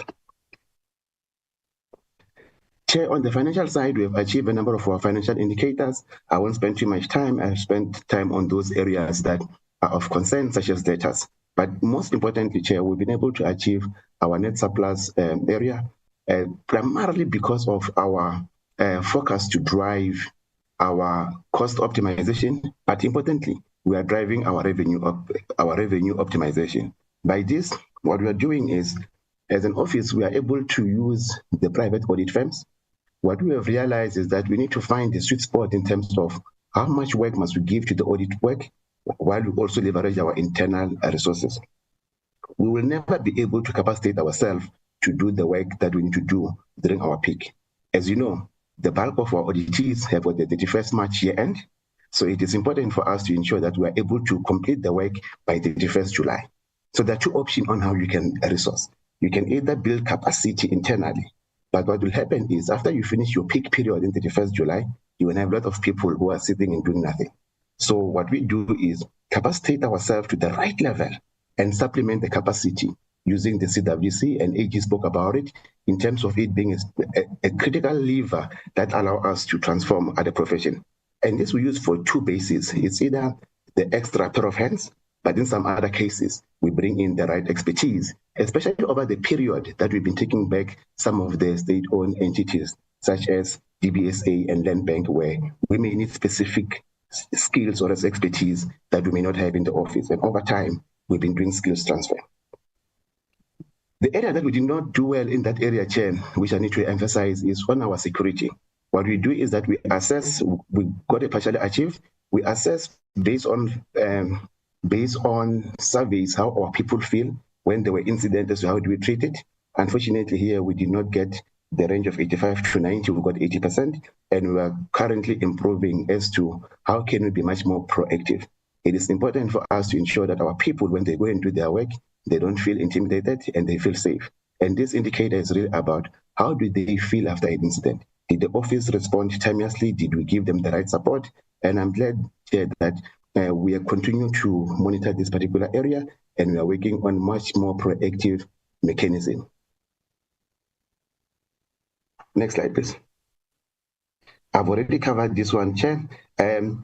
AG spoke about us benchmarking the fees, so I won't spend too much time here except to emphasize that it's a continuous area that we are aware that as a Supreme Audit Institution, we need to continuously assess that we are adding value to the fiscals, we are adding value to our auditees, and while we may not compete to do the audits, we need to justify the value add that we've got. And on a regular basis, we do benchmark our fees with the other firms, the big firms, the small firms, and you will see on this graph that the AG rates as terms of the levels that you've got compare favorably. It is an important aspect that we continuously look into it, and part of our digital transformation journey is to allow us to continuously do our audits in an efficient manner. We do appreciate that there's a view that sometimes there are higher audit hours. When AG presented the general report, she normally gave a picture to say, based on the initial submission of the financial statement, if we do not allow our auditees to go and change their financial statement, this will be the picture. Meaning that if we can improve on the quality of the initial submission, which if we don't do that and then you go and change, we still have to re-audit. So that increases our hours. So this will be a plea to our auditee to ensure that on the initial submission of the Fs, the better quality we get, it reduces the number of hours that we have to spend reworking this. So it is an appeal to ensure that we don't expand this. But given our culture shift journey, it's an important aspect that we give our auditees some leeway in terms of making adjustment and we re-audit. there is a talk about this, about the use of consultant and the CWC. I've covered it already in the sense that we have to get the right balance between our own internal resources. But critically, Honorable Chair, if you look into what drove our better financial performance, it was us utilizing our resources much better. So while our target was 16% over the past financial year, we're able to reduce the CWC reliance to about 12%. This was achieved by us filling our own internal vacancies. We were able to establish a pool of trainees that have finished their articles, and instead of losing them to the market, we're keeping them internally, and they supplement our capacity. That particular initiative, Chair, have gone a long way to ensure that we sweat our own asset, and that is translated in a better gross profit, and finally, a decent net profit. An area of concern always, Chair, is around our debt collection. And last time we came to Parliament, we did say that we will address it when we come to you. We have given you a lot of information, but the aim is not for me to go through the slide in details, but to give you a high-level part. So our engagement with National Treasury, Chair, I'm happy to say it has improved. National Treasury issued letters last year. It wasn't just for the AG, but also for the other entities that are owed money by the local government, where they threaten to withhold the grants, unless if they reach agreement with us. We have seen a number of activity, especially around the Northern Cape, where they made a number of ring fencing arrangements. What this ring fencing arrangement is, we take the old debt, agree a repayment plan that the auditee commit that they'll be able to afford. We rather have that arrangement over a period that they'll be able to afford, so that the old debt is put on one side, and we ensure that they deal with the new debt as and when it comes through. So that instrument is working so far, and we want to send our appreciation for National Treasury to have threatened to withhold the grants. We have seen the activities. We are going to monitor whether we're going to be able to get the auditees to honor those particular arrangements. In terms of those distressed municipalities, which was a question that came through last time we came to Parliament, Chair, there was a question as to how does National Treasury assist us. We've given you enough detail, but in short, there is a formula that we've got with National Treasury to say, for those entities that are deemed to be in financial distress that can pay us, National Treasury come to the party, and they've been able to assist to pay on behalf of those particular entities. Next slide, please. On the risk management side, Chair, we have also achieved all our indicators. An area that last year we had regressed a little bit. Going to the next slide was on the ethics part, and the committee was concerned. While an A rating is still on the top right quadrant, which is the good quadrant, we were able to achieve this year a AAA rating, Chair, which we are proud about. It is the highest ethical rating that any organization can get based on this particular assessment. We're able to manage our risks. We are concerned from our risk perspective, and I think it was a question raised last time in terms of what are your key risks.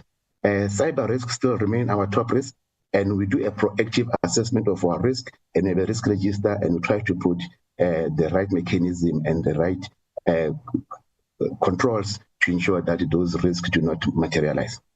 Next slide, please. On our people and culture, Honorable Chair, this is a critical area for us. The most valuable asset for us is our people, given the kind of work that we do. While there may be AI, our people will still remain critical for us. So I'm glad that we have been able to achieve all our indicators here. Some stuff that I think we have already shared with you previously is around our APC plus rate, which is the final exam that our trainees write to qualify for CAs. We have shared this with you, but it's always good to remind you, because last year it was an area that we did not achieve very well. We went back to the drawing board, and this year we're able to exceed our target of 60%. Importantly, is the number of people that have qualified, because these people will go on to go and change not only their lives, or as their immediate families, but their communities where they come from. So as an organization, we are proud about the achievement that we are doing. I'm repeating this because one of the critical things is the talent pool out there. People sometimes may think if you go to the AG, you don't have a great chance to succeed. And it's important that we change that narrative. People are aware that based on actual performance of the office, people who join us are better off coming to us, and it's a good chance to say so. Chair, I use this moment because we are now at the final stage of our recruitment processes for our intake for next year. So for those trainees who have signed up with us, who are still thinking whether to join AG or not, I just decided to use this moment to just appeal to everyone based on our past performance to say, we do stand a good chance to come and be a culture shifter and stand a good chance to qualify and fulfill your dreams. One other aspect in this area, Chair, when we're on this one, is our commitment to the, no, so I can move to the next slide, is our commitment to transformation.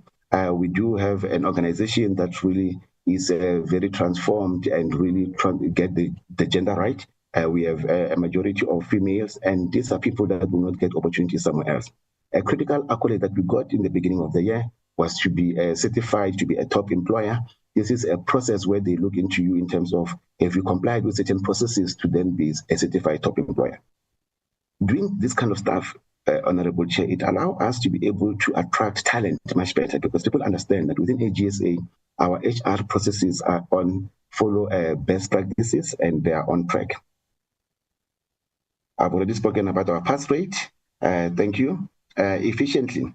A critical part for us, Chair, is to build the capability in-house to allow us to do our work in a digital format, and hence our commitment to do our digital transformation. So we have a very aggressive plan that 2 years ago, our estimated spend was 1.6. At this stage, because we spent quite a bit, we expect to spend 1.1 going forward. Critically on this area was to first say, let's modernize our infrastructure. Given the cyber risk that we have, using an aged infrastructure meant that we were more at risk because of the aged infrastructure. So we went through a process to modernize our infrastructure. Alongside that, we embarked on a major project to modernize our front office in terms of the audit software that we use. We currently use an audit software, and thanks to our previous leaders who gave us this particular foundation, but it's no longer future fit given where we are. And we have to embark on a process to replace it. So I'm glad to confirm that as of last year, we're able to achieve the targets that we have set for ourselves. We are now on the second phase of the pilot, which means as part of the MFMA, we are piloting this new software at 78 or so auditees to see whether it works well, having piloted at a smaller scale in the PFMA cycle.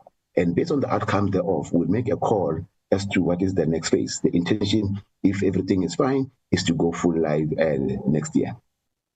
In terms of the other areas that we've got here, Chair, it's there are other supporting systems which help us to connect with our people. I won't spend too much time on them, but one of them is what we call AGSA Copano. This is a portal that allows us to share information with our auditees. So in those remote areas, the auditees can put the stuff in there. When you request information, they're able to share that so that we get better communication.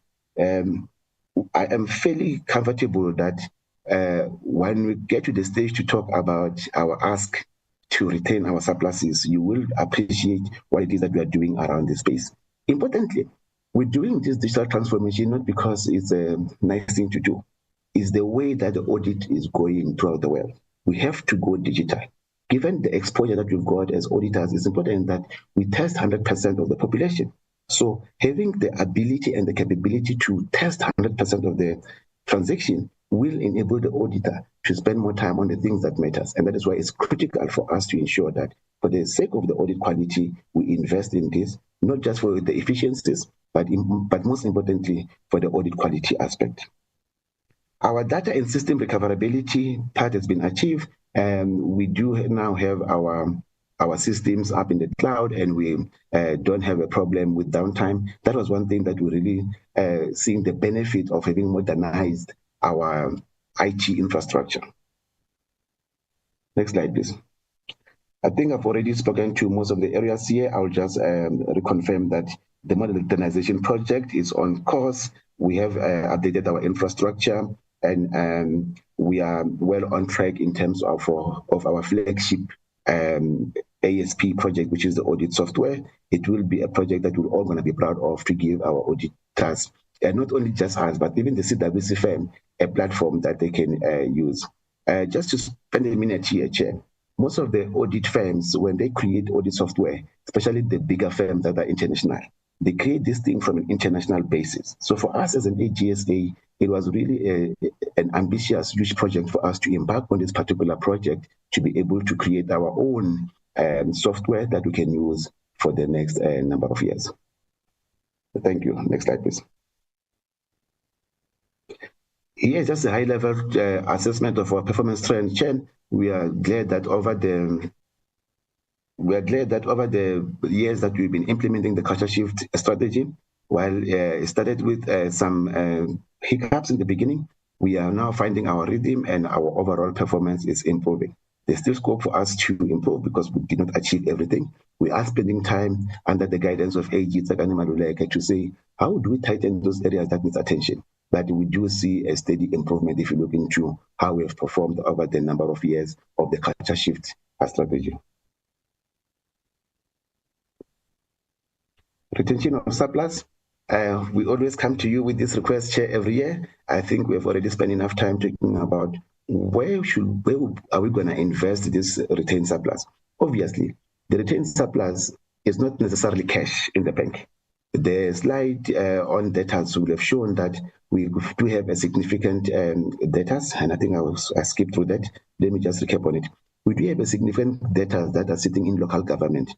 It's while it's also a timing issue, it's also a function of local government struggling to pay us.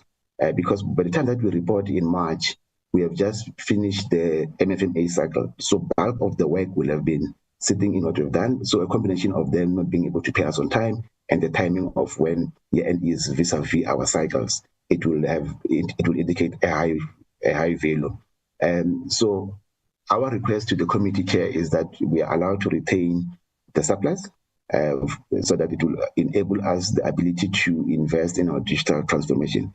We have no other source of funds except to use the surplus to leverage the free cash flow. So as an executive, we spend a lot of time looking into our free cash flow to ensure that the operations are able to fund themselves. We have seen that because of the heavy investment that we are doing in the digital transformation journey, some of the resources needs to be tightened, but it's an area that we are focusing on. On the financial slide, there is a slide that we focus on, which is the cash cover, meaning how much cash do we have on hand to be able to sustain us should there be an event like what happened in 2020 where the country was on lockdown, and it's an area that we watch very closely. The analysis of the CapEx funding, Chair, I won't spend too much time. I've already shared the figures with you. We try to give you more information for your reading, but importantly, we are going to spend 1.1 billion in the next 5 years or so on our digital transformation, which is those flagship projects I was talking about. While now we are focusing on the front office, we're going to have to modernize our back office at some stage. Our ERP is quite aged as well, and there is a sunset clause in terms of when the current service provider will support it. So we're going to embark on the process to ensure that we implement a new one. Here, Chair, we're just reporting back to you in terms of the various things that were raised in our engagement with you. The aim is not for me to repeat everything, except that we have had engagement with National Treasury, and following them writing letters to the auditees, we have seen some improvement in the payment, but also in those that cannot pay us overnight, being able to agree on some ring fencing agreement. We are developing a finance strategy that looks into our spend pattern so that we can plan upfront to say, how do we deal with those things? We do appreciate that we cannot get any funding anywhere else for our investment. So it's important that we take a long-term view to say, with the spend that we're anticipating, at what stage do we think we may run out of funds, so that we plan properly. We have a committee, Chair, that look into the project that we undertake to say, are we going to get the right benefit realization? It's an important aspect that we don't just go and spend for the sake of spending, but we spend on those projects that are critical and we can afford. But most importantly, the benefit realization to the organization will be realized. We've spoken about the Ahluma process earlier, which is helping us to keep our own people in-house, pay them a salary, but deploy them to assist with our revenue optimization. That rebalancing of us not over-relying on CWC, but also using our own people at the right level, have seen us to be able to maintain some of this financial health as it stands, Chair. Thank you, and I want to hand back to Auditor-General Thank you, AG, and thank you, Honorable Chair. Thank you, DAG. And Honourable Chair, that is our report on the performance year 2025. I hope that we've been able to provide you with a good sense of what the key highlights are without being too lengthy. And I was deliberate about including the conversation or the presentation on the COD in this particular meeting, because this is the appropriate platform for me to come and account on how we've used the powers. I will now hand back to you, Chair. Thank you very much. Thank you very much, AG, for the presentation, and also DAG. I think we should welcome the good financial position and condition that the AGSA is in. We take note of the improvements that have been made, but I think most importantly, honourable members, we should welcome the issuing of the certificate of debt. I think it sends a significant message to accounting officers across the country and in all spheres of government, and it plays a significant role in a culture shift. We should also welcome the powers that have been used and utilized to bring about tangible successes, and I note the 2.163 billion rand in financial losses that have been recovered through those powers, and also 1.229 billion that is in the process of being recovered, and 1.325 billion of financial losses that have been prevented. And I think that is significant, and we should welcome that. Honourable members, I'm going to open the floor for questions and engagements on the presentation, and I'll note your hands. I first see the Honourable Lekagaba, followed by Honourable Mente. Honourable Lekagaba. Thank you, Chair. Chairperson, good morning to you. Honourable members of the SCOEC, AGSA, thanks once more for your detailed presentation, AG. However, I have a few clarity-seeking questions. The first one is based on the audit fee benchmarking. While the AGSA claims its audit fees are lower than the private sector firms, the document acknowledges that poor audit outcomes, resubmissions, and skill gaps in auditees' workforce contributed to high audit hours. This raises questions about whether AGSA efforts to improve auditee performance are sufficient.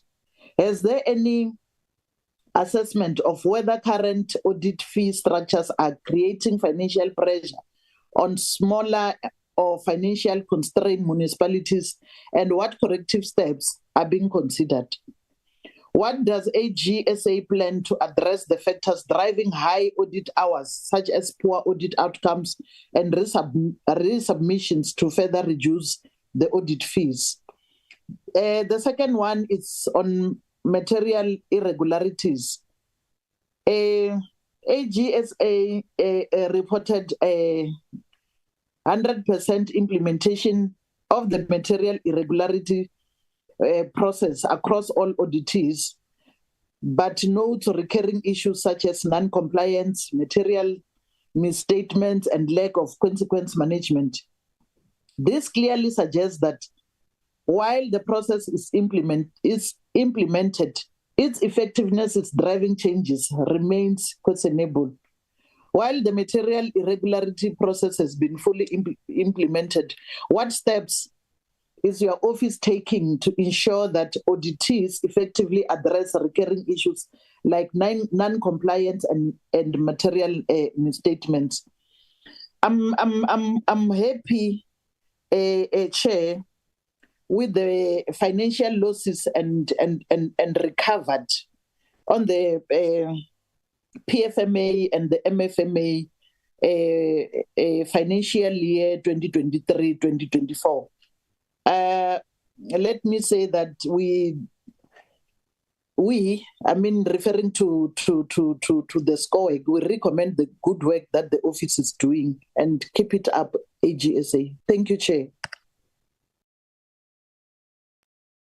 Thank you very much, Honourable Likachaba. Let me give Honourable Mente an opportunity, followed by Honourable Vilakazi.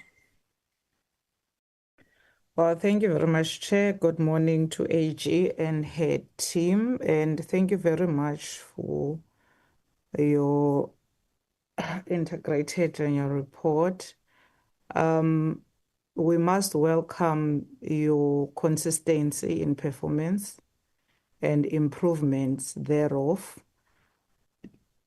If you were not consistent, it would be questionable as to who else is going to ethically look into the expenditures of the country and guard the purse. Therefore, we welcome, and as much as people would say you don't praise a fish for swimming, at least we are proud that we can have one entity whose integrity levels is still intact. I just want to check, AG, with a few things on the retention. And the Deputy AG says we are coming back once more for the retention. The reason for the retention that you keep highlighting is that you want to strengthen the digital transformation, your digital systems, and transform them.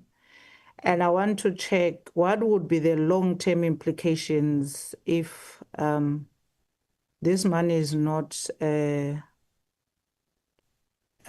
don't agree to the retention.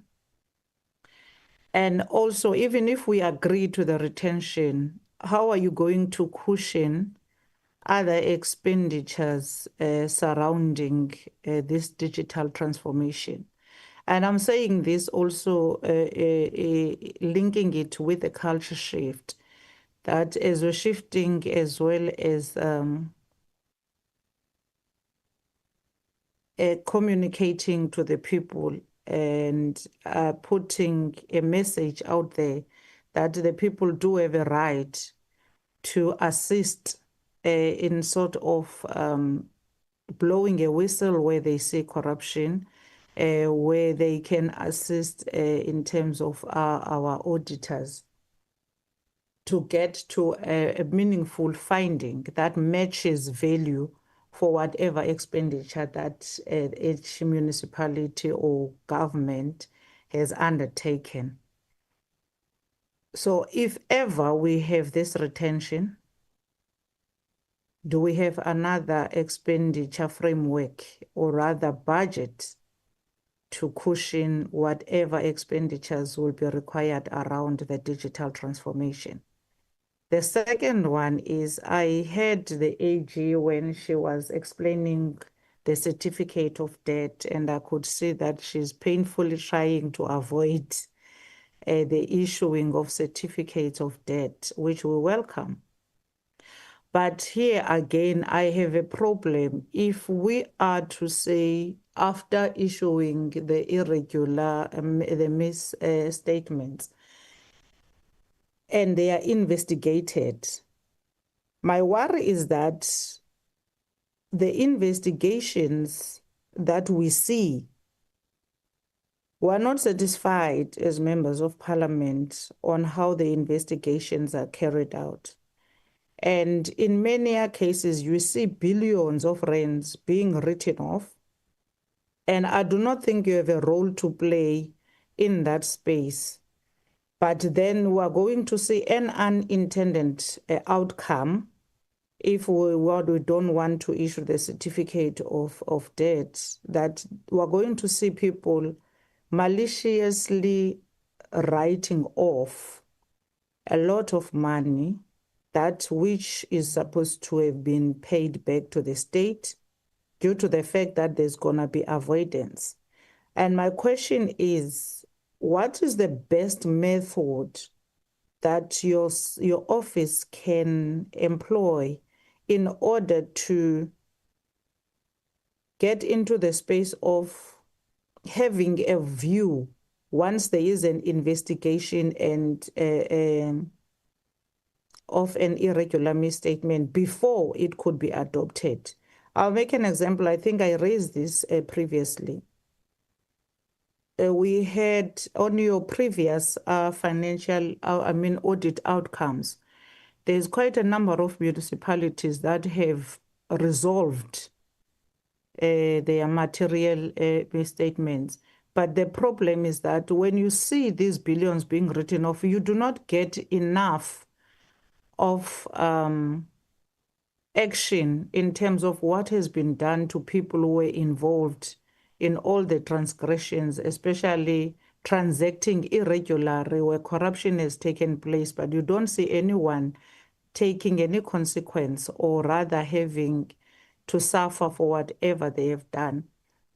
What could be done by us in order for us to make sure that there is a voice of an AG to say, yes, this has been done properly, it's done thoroughly. We are also satisfied that the investigation can be adopted. It speaks to and it ticks all the boxes and it speaks to the correctiveness in the system. Then the last one, AG,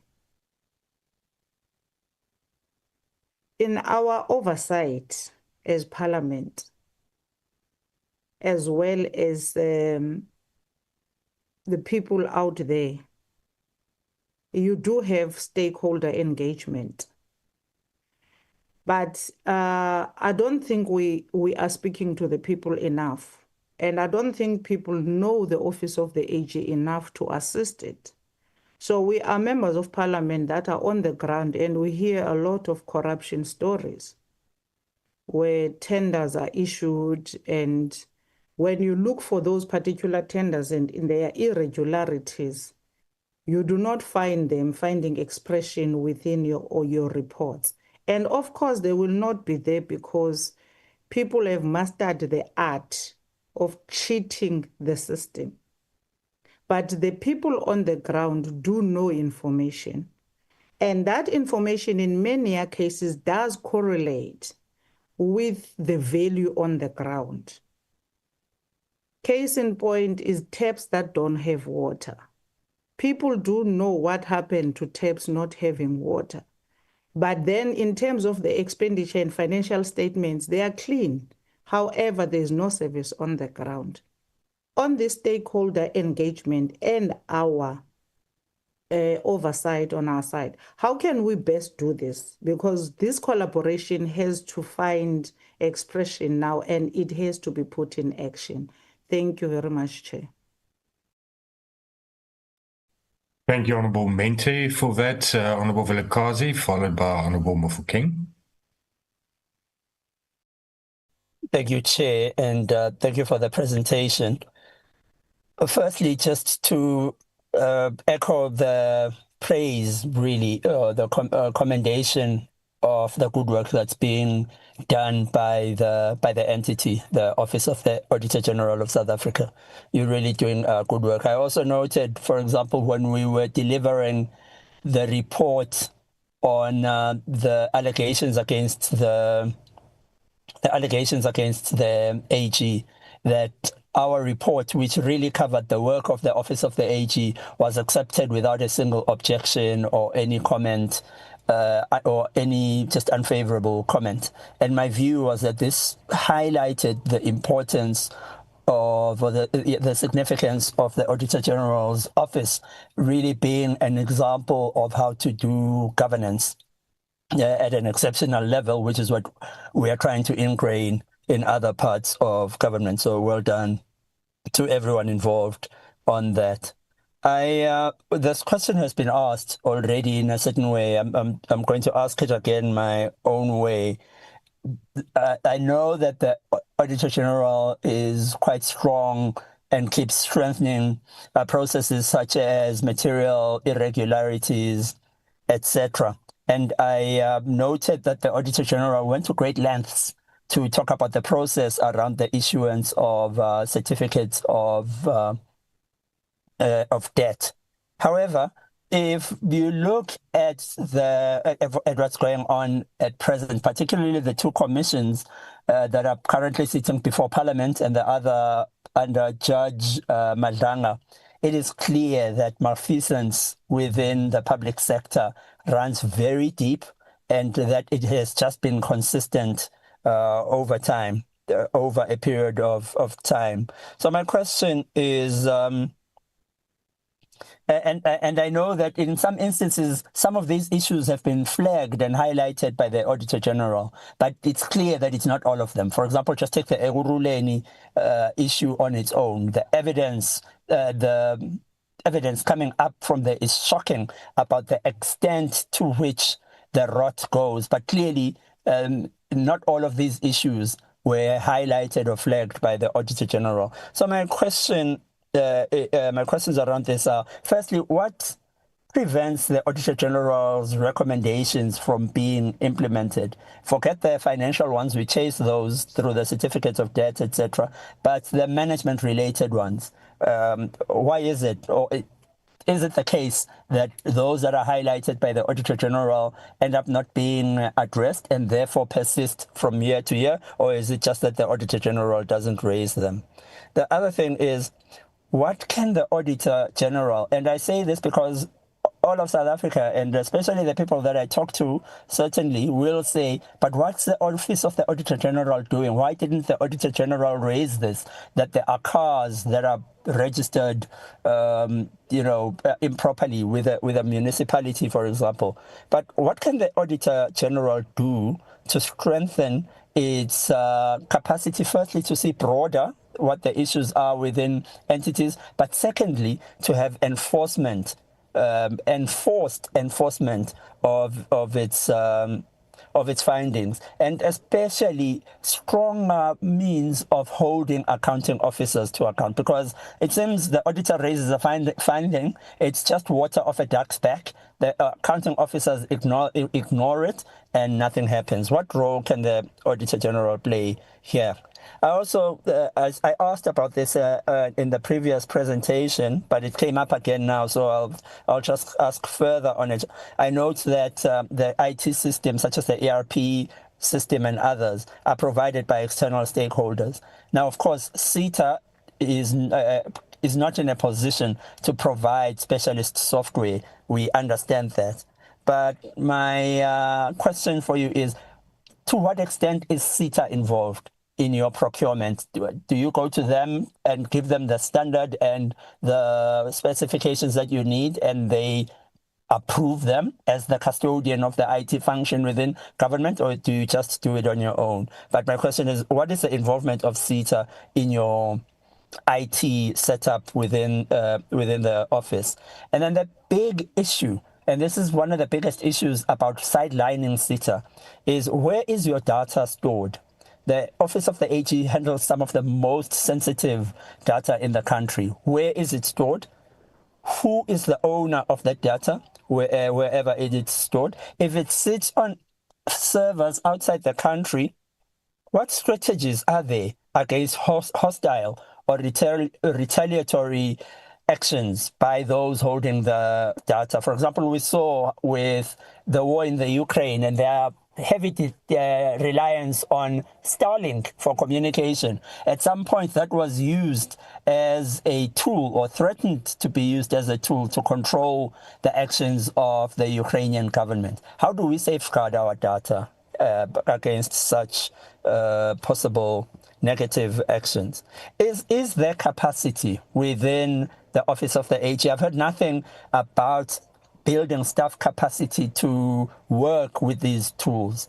And what is the thinking around, or what are the actions around capacity building, so that we don't have this beautiful software, but we can't use it properly, or it doesn't provide us the benefits that we expect from it? And then I've also spoken about this, I've asked about this in a previous meeting. I believe that budget surpluses are well and good, but as the honourable member said before me, there can also be challenges with that. One of which is there might come a time when we say as the committee, no, we don't believe you can roll over or appropriate this budget surplus for yourself. And my concern with budget surpluses is that sometimes they can indicate either that we just budgeted improperly, we didn't estimate our income properly, and so we have a surplus. But it could also be that it's just extra work that was received in the course of the year. So my question is, by the way, I'm on my phone and I'm not able to maneuver properly. What are the sources of the surplus? And secondly, what does the Auditor-General believe to be a reasonable leeway for surplus? For example, if the surplus goes to R1 billion, should we still upload or should we worry? According to the Auditor-General, what in its view constitutes an acceptable level of under-budgeting or over-budgeting? And then finally, I just wanted to point out, this is just a typo. I noticed in the presentation that public sector culture is shortened or abbreviated to SPC instead of PSC. I wonder if that's just a typo or if it is, when it's being used, it is abbreviated in that way. Thank you, Chair.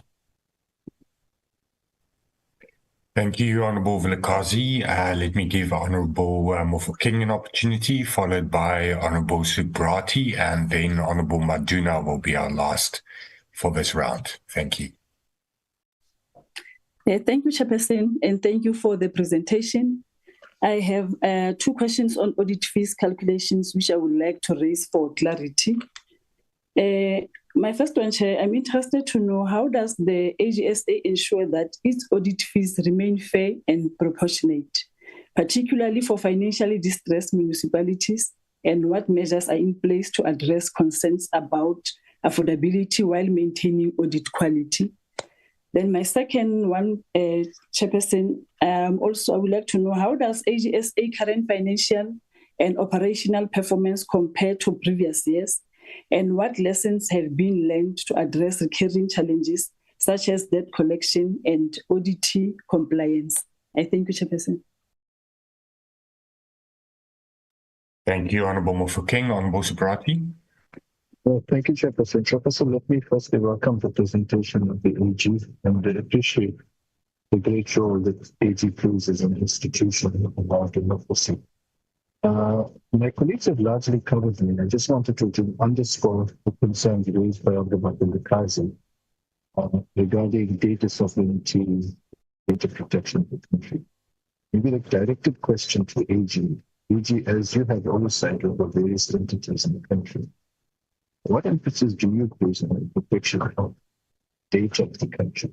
Simple question is, where is it stored? How is it that data? For example, one of the greatest challenges that we could possibly face is where data is weaponized in something like and I think that's a question we need to answer at a level. And the second question is what I had raised earlier, and I think with AG on, we should get a direct explanation. The contention issue is regarding the KZN's Integration Department proposals to billion was disputed as a legal expenditure. But also the AGSA initially found 2.60 billion in illegal expenditure related to 2% in KZN. Honourable Subrati, sorry for interrupting you. There's some disturbance. I'm not sure if it's on your end. I don't see anybody else unmuted, but there's some other voice coming through. So if you could just check on your side, and maybe just also just check your gadget that you are, so that you're a little bit more audible, because I'm struggling to hear you. And if you can then just repeat that last question, so that the AG can just also hear that clearly. They are located in the following areas. I'm going to visit into the chat and show you can just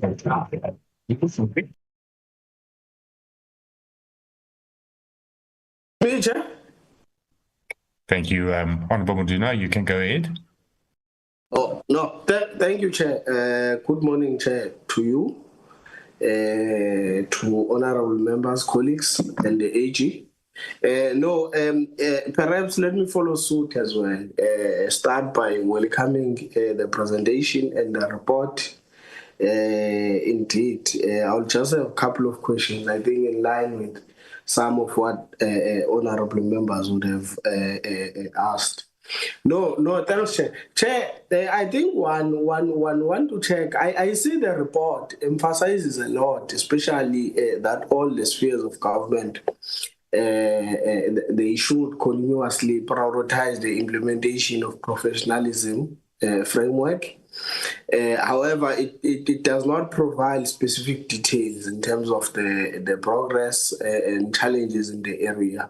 So perhaps can the AG just provide a detailed update on the framework across all spheres, just to give us in terms of to give us a clear picture so that we'll know whether we'll arrive at a level whereby there is a serious professionalism. Just as a by the way, it's really a problem. I think as a passing by, it's really a problem. This thing of professionalism in our government. It's very surprising that you find someone very confident that I'm a senior manager, but I have a nationality NQF level 6 or a lower qualification. I mean. But the prescripts are clear that you need to have a degree to be a senior manager. So I'm just asking in line with that to the AG. I think AG, that's one. Two, I think in line with what Honourable Mente was asking AG. I think we have spoken about this before around the issue of write-offs of irregular expenditure, fruitless and wasteful. And then I think among the discussion that we would have had, would have agreed that you just check, you verify that the investigation was done. If the investigation was done and adopted, whether by council or board or whoever is the executive there, and then the write-off was done, your mandate ends there. You can't go further than that. Now, because I think also it impacts, because you find out that some others that they would say it's unauthorized expenditure, but if you really look at the documents and the report, you say that no, actually this was a wasteful expenditure. It was supposed to be recovered. So that's why I'm saying that I think perhaps the AG should. Can I just get your views in terms of how do you think we can best, maybe at our side as well, in terms of the policy level, what can be done to ensure that you are able to review even the quality of the report to verify that indeed, if they are saying that this was just an unauthorized expenditure, they will just fix controls there and there to ensure that it does not happen in the future, but they achieved value for money, that as part of your audit, you are able to make those reviews. That too. I think in line with that, I want to check, there was at some point an idea of probate audits. I think it was something like that, but it was simply saying that after, for instance, at SCM, after they've done the process, before the appointment letter is issued, internal audit or enters audit the process to ensure that everything went accordingly before and then satisfies it before the appointment letter is issued. I just want to check how far is that process. I think one other thing I want to check. I think it has been a chair through you to the AG. It has been accepted that now, yes, clean audit is good, but you find out that many, for instance, the city of Cape Town, they get clean audit every now and then, but at the back, if you can go to Walanga, you would find that it's filthy, dirty like we've never seen. So I just want to check the correlation between clean audit and service delivery, what mechanism is the AG putting in place to ensure that there is a correlation between these two? And as well as it can, I do not think it appears right that after you've left and you said that, for instance, a particular department received a clean audit, Hawks enters, SIU enters, there's an investigation or there are arrests around the issues of corruption and so on. It begs the question, AG was there, how is it that they did not pick up these things?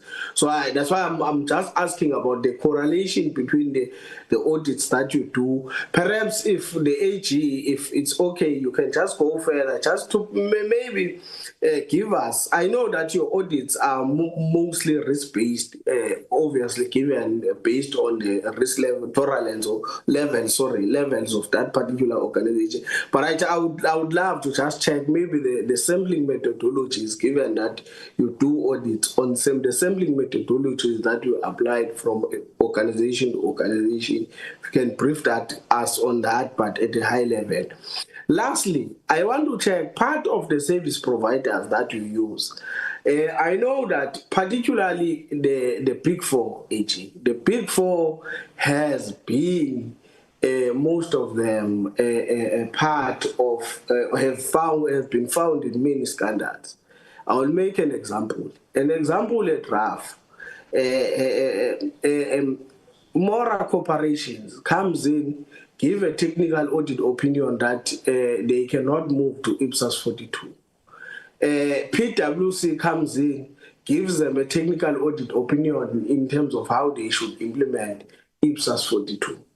Now, I want to check, do you have any mechanism or have you noticed this at the back of your head to ensure that you have proper processes to ensure you check because it has been clear that, especially the Big Four, that they work so that they are compromised, their independence, their quality of their audits from time to time. Do you have any mechanisms to ensure that they continue to deliver excellent where you have given them to be part of the external service providers that you use to do your audits? I think that's about that, Chair. But indeed, in line with what my colleagues would have said, this is one of the institutions that is really doing very well. Thank you very much. Thank you very much, Honourable Maduna. AG, I'm going to hand back to you. You'll see on the chat that Honourable Subrati has placed his questions, which he was unable to put due to his connection issues.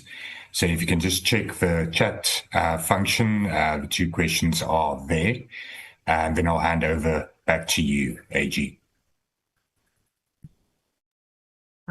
Thank you very much, Honourable Chair, and thank you to the honourable members for their comments and their questions. And I appreciate the encouraging feedback on the organizational performance, and I'm quite sure that members of my team are listening to it, and it will certainly assist them to continue to do the good work. If you'd allow me, I think I'd rather just deal with the comments in turn so that I don't miss anything.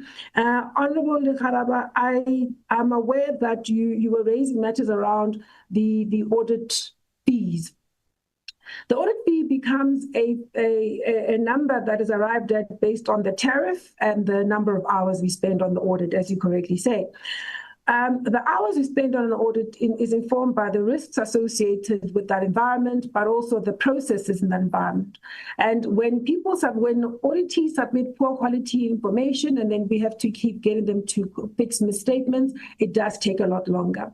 Some of the adjustments we've made over the last couple of years are, one, we've got a slightly differentiated, I beg your pardon, a slightly differentiated audit methodology that deals with the smaller auditees, and it is delivering benefit in that we're spending less hours on those audits.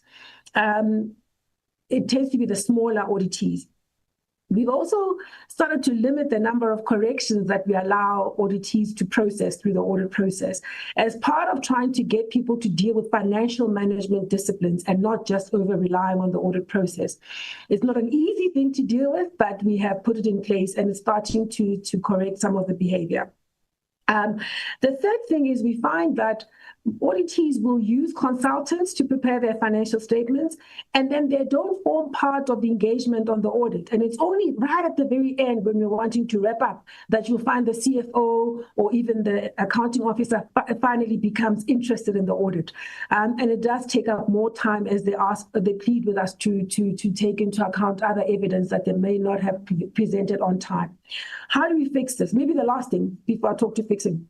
The last thing is the manual systems that are being applied by the auditees, and then in some measure, the AGSA.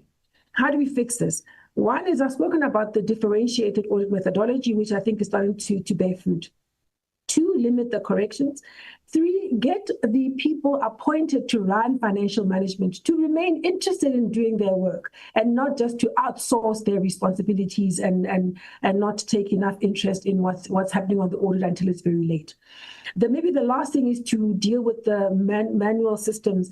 Within the AGSA, the investment we're making on our software will bear fruit. In fact, through the pilots that the DAG spoke about in his presentation, we're seeing that we will be able to spend less time on the audit completion of the work. The execution detail, execution work will start to diminish. So it'll deliver some efficiency. It doesn't solve for what happens in the environments when we audit in terms of how auditees maintain their own records, make sure that they are, even if they're manual records, they're in good order, things are found easily. So it's going to have to be both sides, financial management practices and disciplines on one hand, but also our own investments that we're making. You're quite right, Honorable Harawa, that the change is slow around consequence management. What we're seeing is that there isn't enough attention to matters around compliance across the audit base. There's far too much complacency once auditees get an unqualified audit opinion, and they kind of then look away or kind of lose interest when we talk about non-compliance as well as when we talk about performance. And of course, those are matters that really inform performance, resource protection, efficiency of spend, and culture within an organization. So through our messages and our influence work, we have to get everyone in the ecosystem of accountability more interested in dealing with improving the controls that underpin good performance management and reporting, as well as compliance with the rule of law. And it's about discipline, tone at the top, capacity, as well as ongoing investments in building controls. I hope that's a useful response to you. Honourable Member, the retention. So yes, we're coming back once more.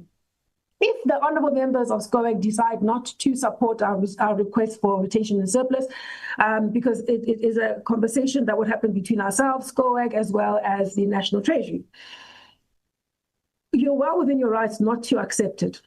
The implications would be this.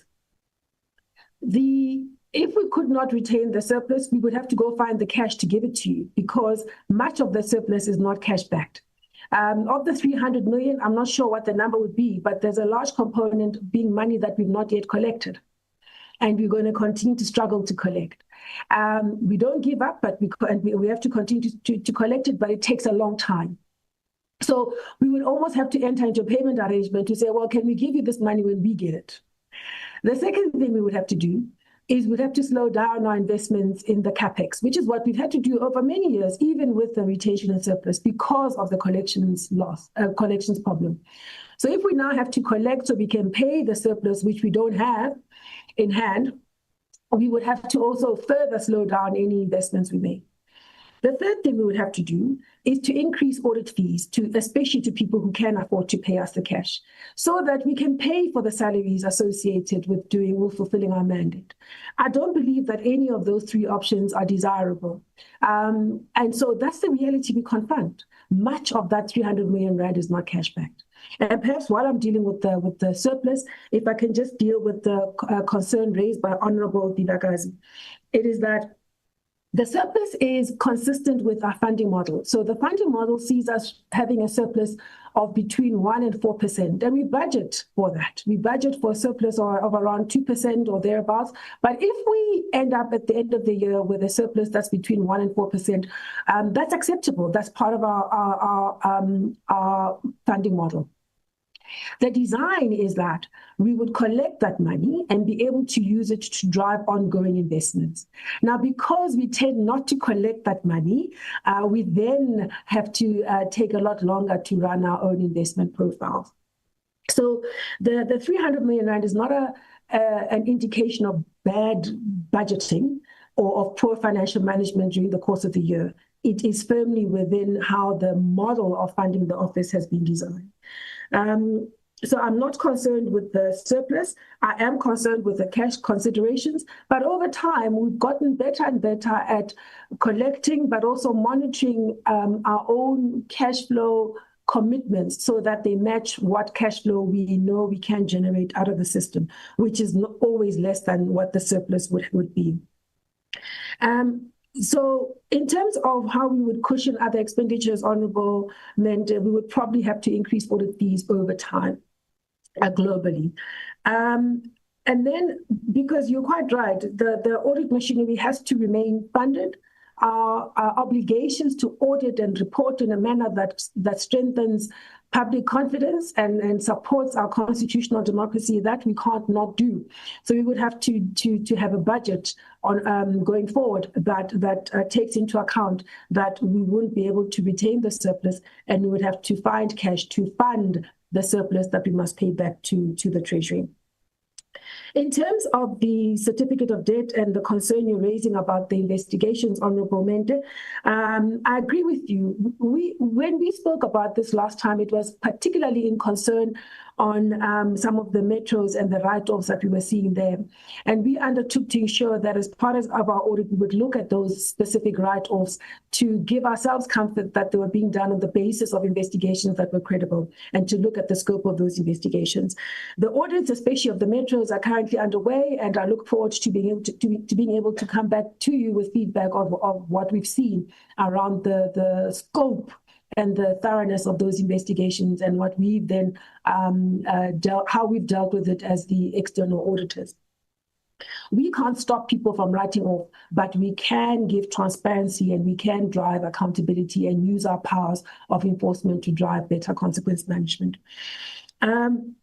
And I agree with you that collaboration across the civil society organizations, the public bodies and citizens more broadly is a key to success.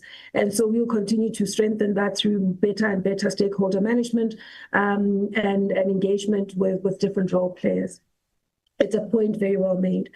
Honourable Vilakazi, so you raised the matter around what we're seeing emerging from the ad hoc committee, as well as from the Madlanga inquiry, and in particular matters around city of Ekurhuleni. It would be difficult for the audit process to identify that cars are being registered in the city's name when they shouldn't. It would be very difficult because the way we would conduct our work, that sort of thing may not always hit the financial statements, and the materiality threshold for those big institutions would be so high that we might not pick that up. We might not pick up individual vehicles. Where we would need to look at is what could we have looked at in terms of the scope of the work being done by internal audit as an assurance provider?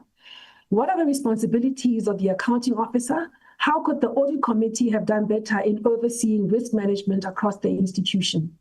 Where I'm going with this is, yes, we are watching these revelations, and we are asking ourselves critical questions on how we could further augment how we audit.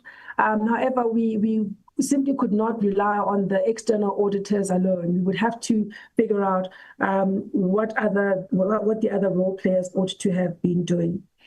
When you ask about why our recommendations not given attention to, so much of it is about complacency. We find that even the metros, they are more interested in dealing with the findings around the financial statements and pay very little attention to the other aspects of performance information and compliance.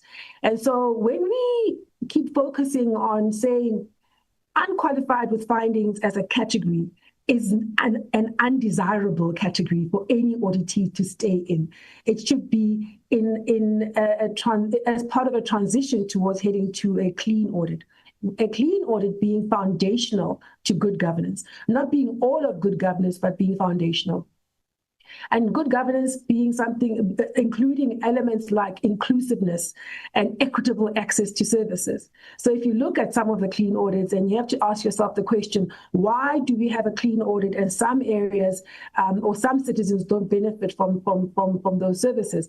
That's a question about good governance. And so if you ask, why would you have a clean audit?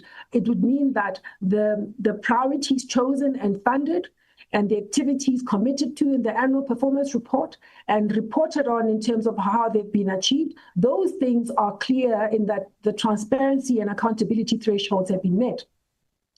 It allows then for a conversation around how those priorities are arrived at and how the execution on those particular priorities goes. So what I'm saying is that it is desirable for a clean audit to be there. It's not the full picture. Good governance demands that the clean audit be used as a foundation to drive conversations with those entrusted to run public affairs around how they are prioritizing providing services and how they are driving accountability for performance against the priorities that they've chosen. The IT matters, I'm going to ask the DAG to provide insight on how we are dealing with data storage and managing our own risks around data protection and data integrity as AGSA, which are questions raised by Honorable Vilakazi as well as Honorable Subrati. But before he does that, I just want to highlight that CETA does not get involved in the work of the AGSA. They are an auditee, but we are not obliged to work through them at all. And then there was the thing about the shift public sector and public sector culture. So SPC, and I know my team loves acronyms. So SPC on the slide stands for Shift Public Sector Culture, Shift Public Sector Culture. So I think that's why it's put like that. But I accept that we could have been a lot clearer. Honorable Mufugeng, I hope I've answered the question about affordability when I dealt with the comments from Honorable Lekharaba. On our financial performance, what have we learned? Over the last few years, with the difficulties of accessing, of collecting our fees, we have learned the importance of monitoring like a hawk our free cash flows and making sure that we match our ambitions in terms of CapEx investments with what we know we can generate out of the free cash flows. And I'm not sure if the matter came up in the conversations with the Audit Committee, for they've been a central part of helping us manage this. But I know that it is something that the DAG and the CFO of the institution are developing and monitoring very, very tightly. Honorable Subrati, the matters around cybersecurity across the system and within different institutions, we have been reporting on and monitoring for the last few years. In our general reports, we don't talk too much about it in too much detail. For there is also a risk that if you put too much detail in the public domain on the risks you've identified, you may well be inviting those that want to abuse those weaknesses to do so. So we do moderate the type of information we put into the public domain.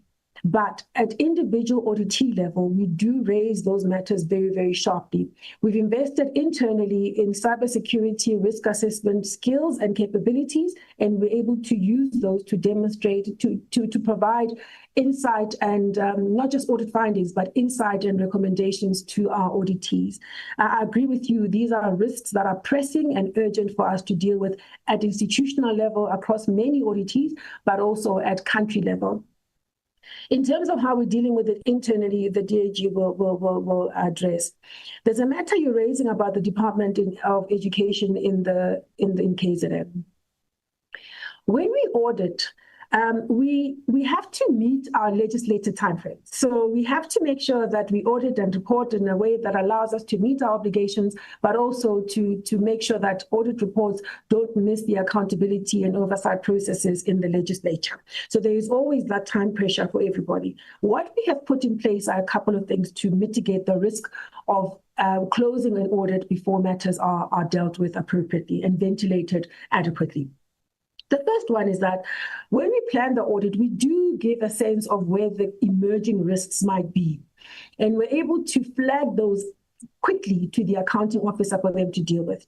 And then during the audit process, we issue these audit findings, and there's ample opportunity for these findings to be ventilated during the course of the audit. And then we also engage in large measure with many accounting officers, CFOs, as well as the internal auditors and audit committees in particular. Towards the end of the audit, we're able to give them a sense of where matters are, what the critical points of debate might be that are still outstanding, and we work with them to try and resolve them. We can never allow a dispute to run so long that we miss our constitutional obligations, but we do understand that we have to give opportunity for matters to be dealt with appropriately. So having dealt with audit findings, having had the audit steering committees where audit accounting officers can stay on top of what the emerging issues are, having engaged with the audit committees, we sometimes get to a point where a dispute is not resolved and the audit must be dealt with. We had an opportunity to then say, well, this matter is under assessment. And quite often we'll hold it in abeyance and deal with it later. And we might even flag it and say, we will deal with this thing next year, because we do audit every year. And then subsequent to us having established that practice, the National Treasury put in place an ability for auditees to not disclose what we've deemed as non-compliance and therefore resulting in irregular expenditure in the financial statements, but rather to put it in the annual report as a matter that is still under assessment. It gives then an opportunity to deal with the matter, with the debates after the audit for the following few months, deal with it and then try and close it out a year later. These are flexibilities that have been afforded by our own practices, but also augmented by the instruction notes that came from the National Treasury. So we do give those opportunities. And of course, we have a dispute resolution process that allows disputes to be ventilated, which is a matter we've dealt with before. Now, specifically for this particular department, the irregular expenditure was a non-compliance identified a couple of years before, and then it was reported as such. It was later, in a subsequent year, 2025, that the auditee then said they want to dispute that initial finding. We then said that's okay, we can put it under assessment. It was then disclosed as under assessment, as allowed for by the instruction note of the National Treasury. We did not force anybody to rush towards closing out the matter. It's a normal process to put the matter under assessment, and then you deal with it in the subsequent months. Following having closed the audit with the matter reported appropriately under assessment, there was then the deliberation between National Treasury, the Provincial Treasury, the auditee, as well as our own technical team within AGSA. And the conclusion was that it is not irregular expenditure. It was therefore, and the matter was then closed. The audit report was not changed. The audit opinion had not changed. The findings have remained as they were. It was only a matter around, in terms of, the audit conclusion had not changed because the matter was under assessment. The audit report was not changed. It was still part of the normal process of saying, whilst we are debating it, let's put it under assessment. When we finished debating it, we then got to a conclusion that it was not irregular. I hope that assists to give comfort that we did not change the opinion. It gives comfort that we didn't force anybody to do anything. We simply allowed for the flexibility that is provided for to give us the space to conclude the audit whilst the matter was under assessment. It was then concluded subsequently that it was not irregular expenditure in the circumstances. Honorable Madula, professionalization framework is so critical for all spheres of government to really engage with. Our concern has been that the speed and decisiveness of implementation has not been commensurate with the demands of the moment. And so it's a theme we keep tracking, it's a theme we keep reporting on. And when we come to report on the PFMA audit results, we will share our insights on where we see professionalization at the moment. But I can't agree with you more in terms of the urgency with which it's got to be dealt with. We've spoken about the write-offs of irregular expenditure and fruitless and wasteful expenditure. Probity audits are dealt with by internal audit in the main, and not so much by us. And then the clean audits, I think we've dealt with in terms of the performance. And then on non-compliance, you raise the matter of the City of Cape Town. So what it is that if you have collusion in particular, within an audit or within an auditee, within an environment, it can easily miss, the audit can easily miss it because there's collusive practices. It may well be that that's the case. However, having had the Hawks act on the matter, we will track it, and the audit for 2025 is currently underway, and we'll be able to conclude in the next few months, and I'll then be in a much better place to give feedback on how to make sense of the audit vis-a-vis the Hawks investigation that's currently underway. The audit firms that do work on our behalf, all the work that's done on our behalf, that's contracted out, forms part of our quality reviews from systems of quality management. So we do look at the quality of the work that's done on our behalf by any firm, so that we can have comfort that the work that is done on public sector audits under our supervision is done in a way that's consistent with our own standards and our own directives. I hope that answers the questions. Honourable Chair, with your permission, if I may hand over to the Deputy AG, just to deal with the matters raised by Honourable Bilakazi as well as Honourable Subrati on the data storage issues for AGSA specifically. Thank you, AG. Much appreciated. DAG, you are most welcome. Thank you, AG, once again. Thank you, Honorable Chair. These are two quick answers. So as AGSA, we are not obligated to use SITA. However, if SITA had the right data centers, we will consider using them.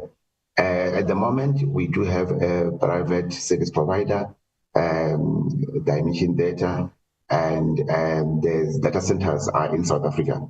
It was a critical aspect for us in considering this, that the data center is based within the borders of the country. The primary one is here in Gauteng, with the backup data center in Cape Town. In terms of the cybersecurity, we run a 24-hour scan on these various centers to ensure that the data is secured. In my earlier presentation, I did indicate that the top risk within the AGSA is cybersecurity. And one of the reasons is our appreciation that beside our own data as AGSA, we also have auditee data, and we ensure that we keep improving on our cybersecurity. They do say that when it comes to cybersecurity, it's not a matter of if, it's a matter of when. And we're ensuring that we do have the mechanism to be able to recover should we ever have a cyber event. We can only be that prepared, and we continuously educate our people, being the most effective way to deal with cybersecurity. Thank you, AG, and thank you, Honorable Chair. Thank you very much, DAG, and thank you once again, AG. Honourable members, any follow-up questions? Honourable Mente, you're welcome. Yeah, thank you very much, Chair. Thank you, AG and DAG. Chair, I just want to put it on record that it looks like as a committee we have to do something, because the response of the AG is that they will come back and inform us of all investigations that are not in line with the thoroughness of the investigations that are pertaining to irregular expenditures, if there are any. However, they do not have a right to tell any municipality or department not to adopt their investigations, whether they are in line or not. So I want to implore on the committee that we ought to have a process wherein we look into how do we get the report before they adopt, if it's thoroughly done and in line with all the regulations and investigations are done appropriately, wherein consequence management has been undertaken and people have paid back the money of the state where it is necessary or arrested where it is necessary. Because we cannot have a 5 billion being written off and then you do not get to hear who is reliable for that.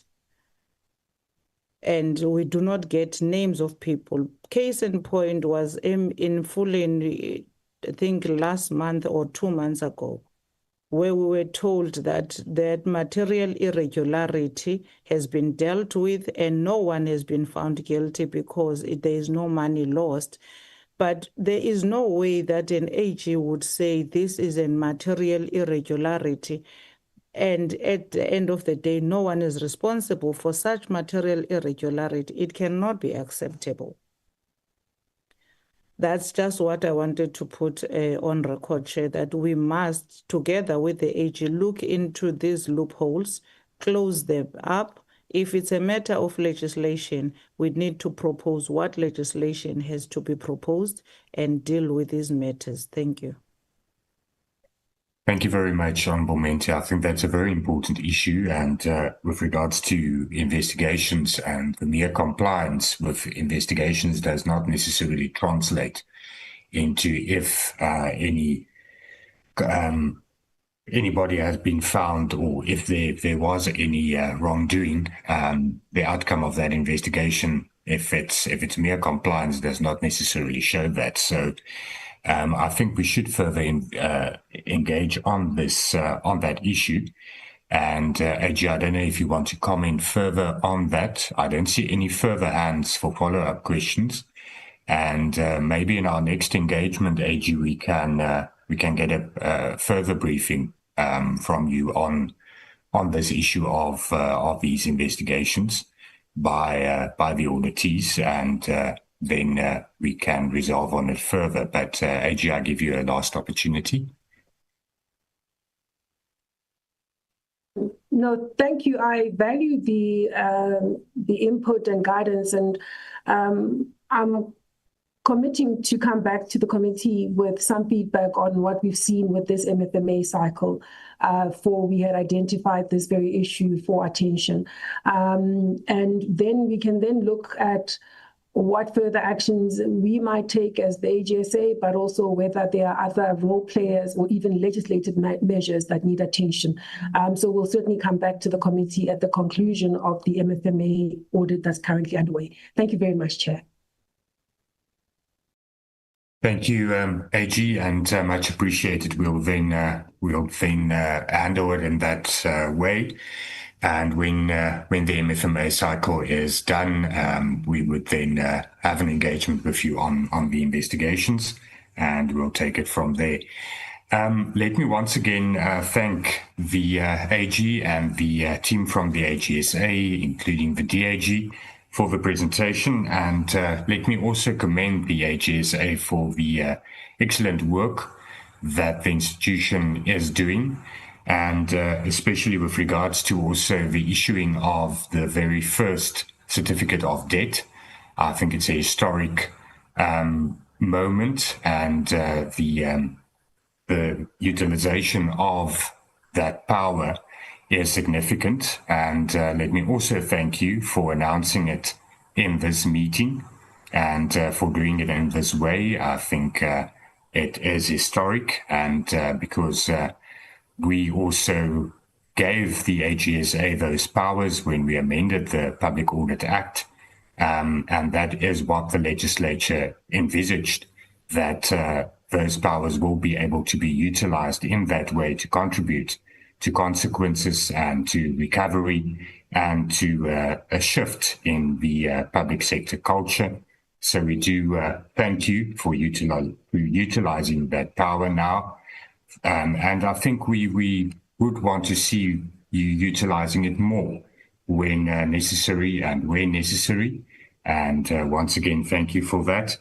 We will then, honourable members, move on our agenda to the next items, which is the report on the engagement with the Directorate for Investigations and the Special Investigation Unit. And it has been circulated, honourable members. I think the very first issue that we have to decide on is if this report is for consideration of the National Assembly or only for information. So your guidance is necessary in that regard. I feel it necessary to have reports on these important engagements that we have, but it is not necessarily necessary for us to have the report adopted by the National Assembly, because the recommendations in this report is not necessarily resolutions that the House must take. So your guidance, members, would be appreciated to say if we only deal with this report and ATC this report as for information, or if we do it as for consideration, which will then be dealt with in the House, as you know, and will be adopted by the House.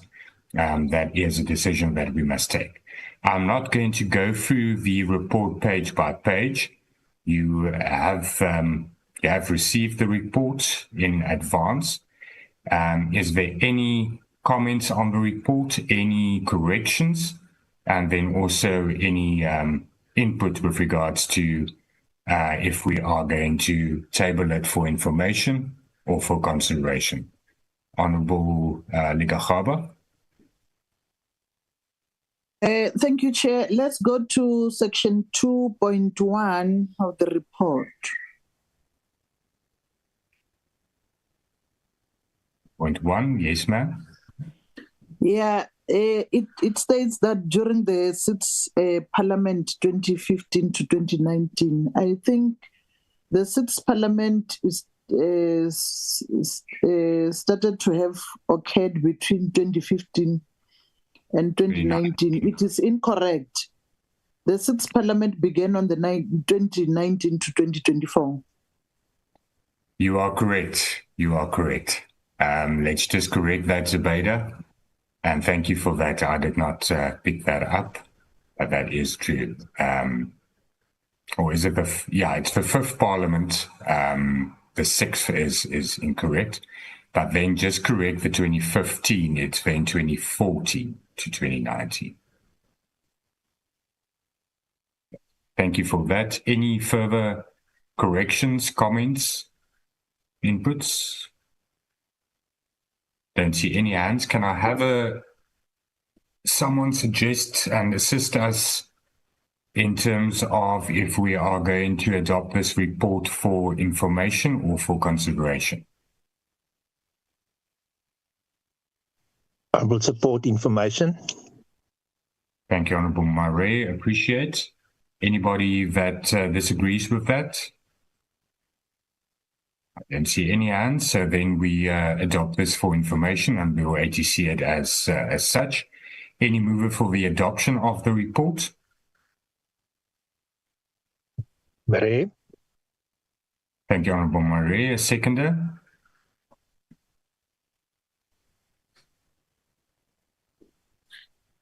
I'm seconding, Chair. Thank you. Thank you, Honourable Mofokeng. Any objections to the report being adopted? No objections, then that report is then adopted. Thank you very much, and it will be ATC'd for information. Then the second report is on National Treasury, the meeting that we had with National Treasury, and we today did also hear from the DAG that there's progress and that there's positive results from the engagements that we've had in terms of the outstanding debt. So I think we can welcome that. But this is the report on that follow-up engagement. Once again, there is certain recommendations there, so members can indicate if it's for consideration or for information. I'll appreciate your guidance. Any corrections, any inputs with regards to the report? Don't see any hands. Honourable Mofokeng. Thank you, Chairperson. Mine is on section 2.4. 2.4, Zubaida, if you can go there. Oh, yes, ma'am. Yes. The report mentions that the AG reported to the committee on the 11th of October 2024. This date is incorrect as the meeting was on the 19th of September 2025. Chairperson, thank you. Yes, ma'am, but I'm not sure if that refers to our first engagement with the AG that took place last year, and when the AG then reported the outstanding debt, which then activated this whole process of the engagements with National Treasury and so forth. Members can assist me if I'm wrong. Zubaida, maybe you can also assist.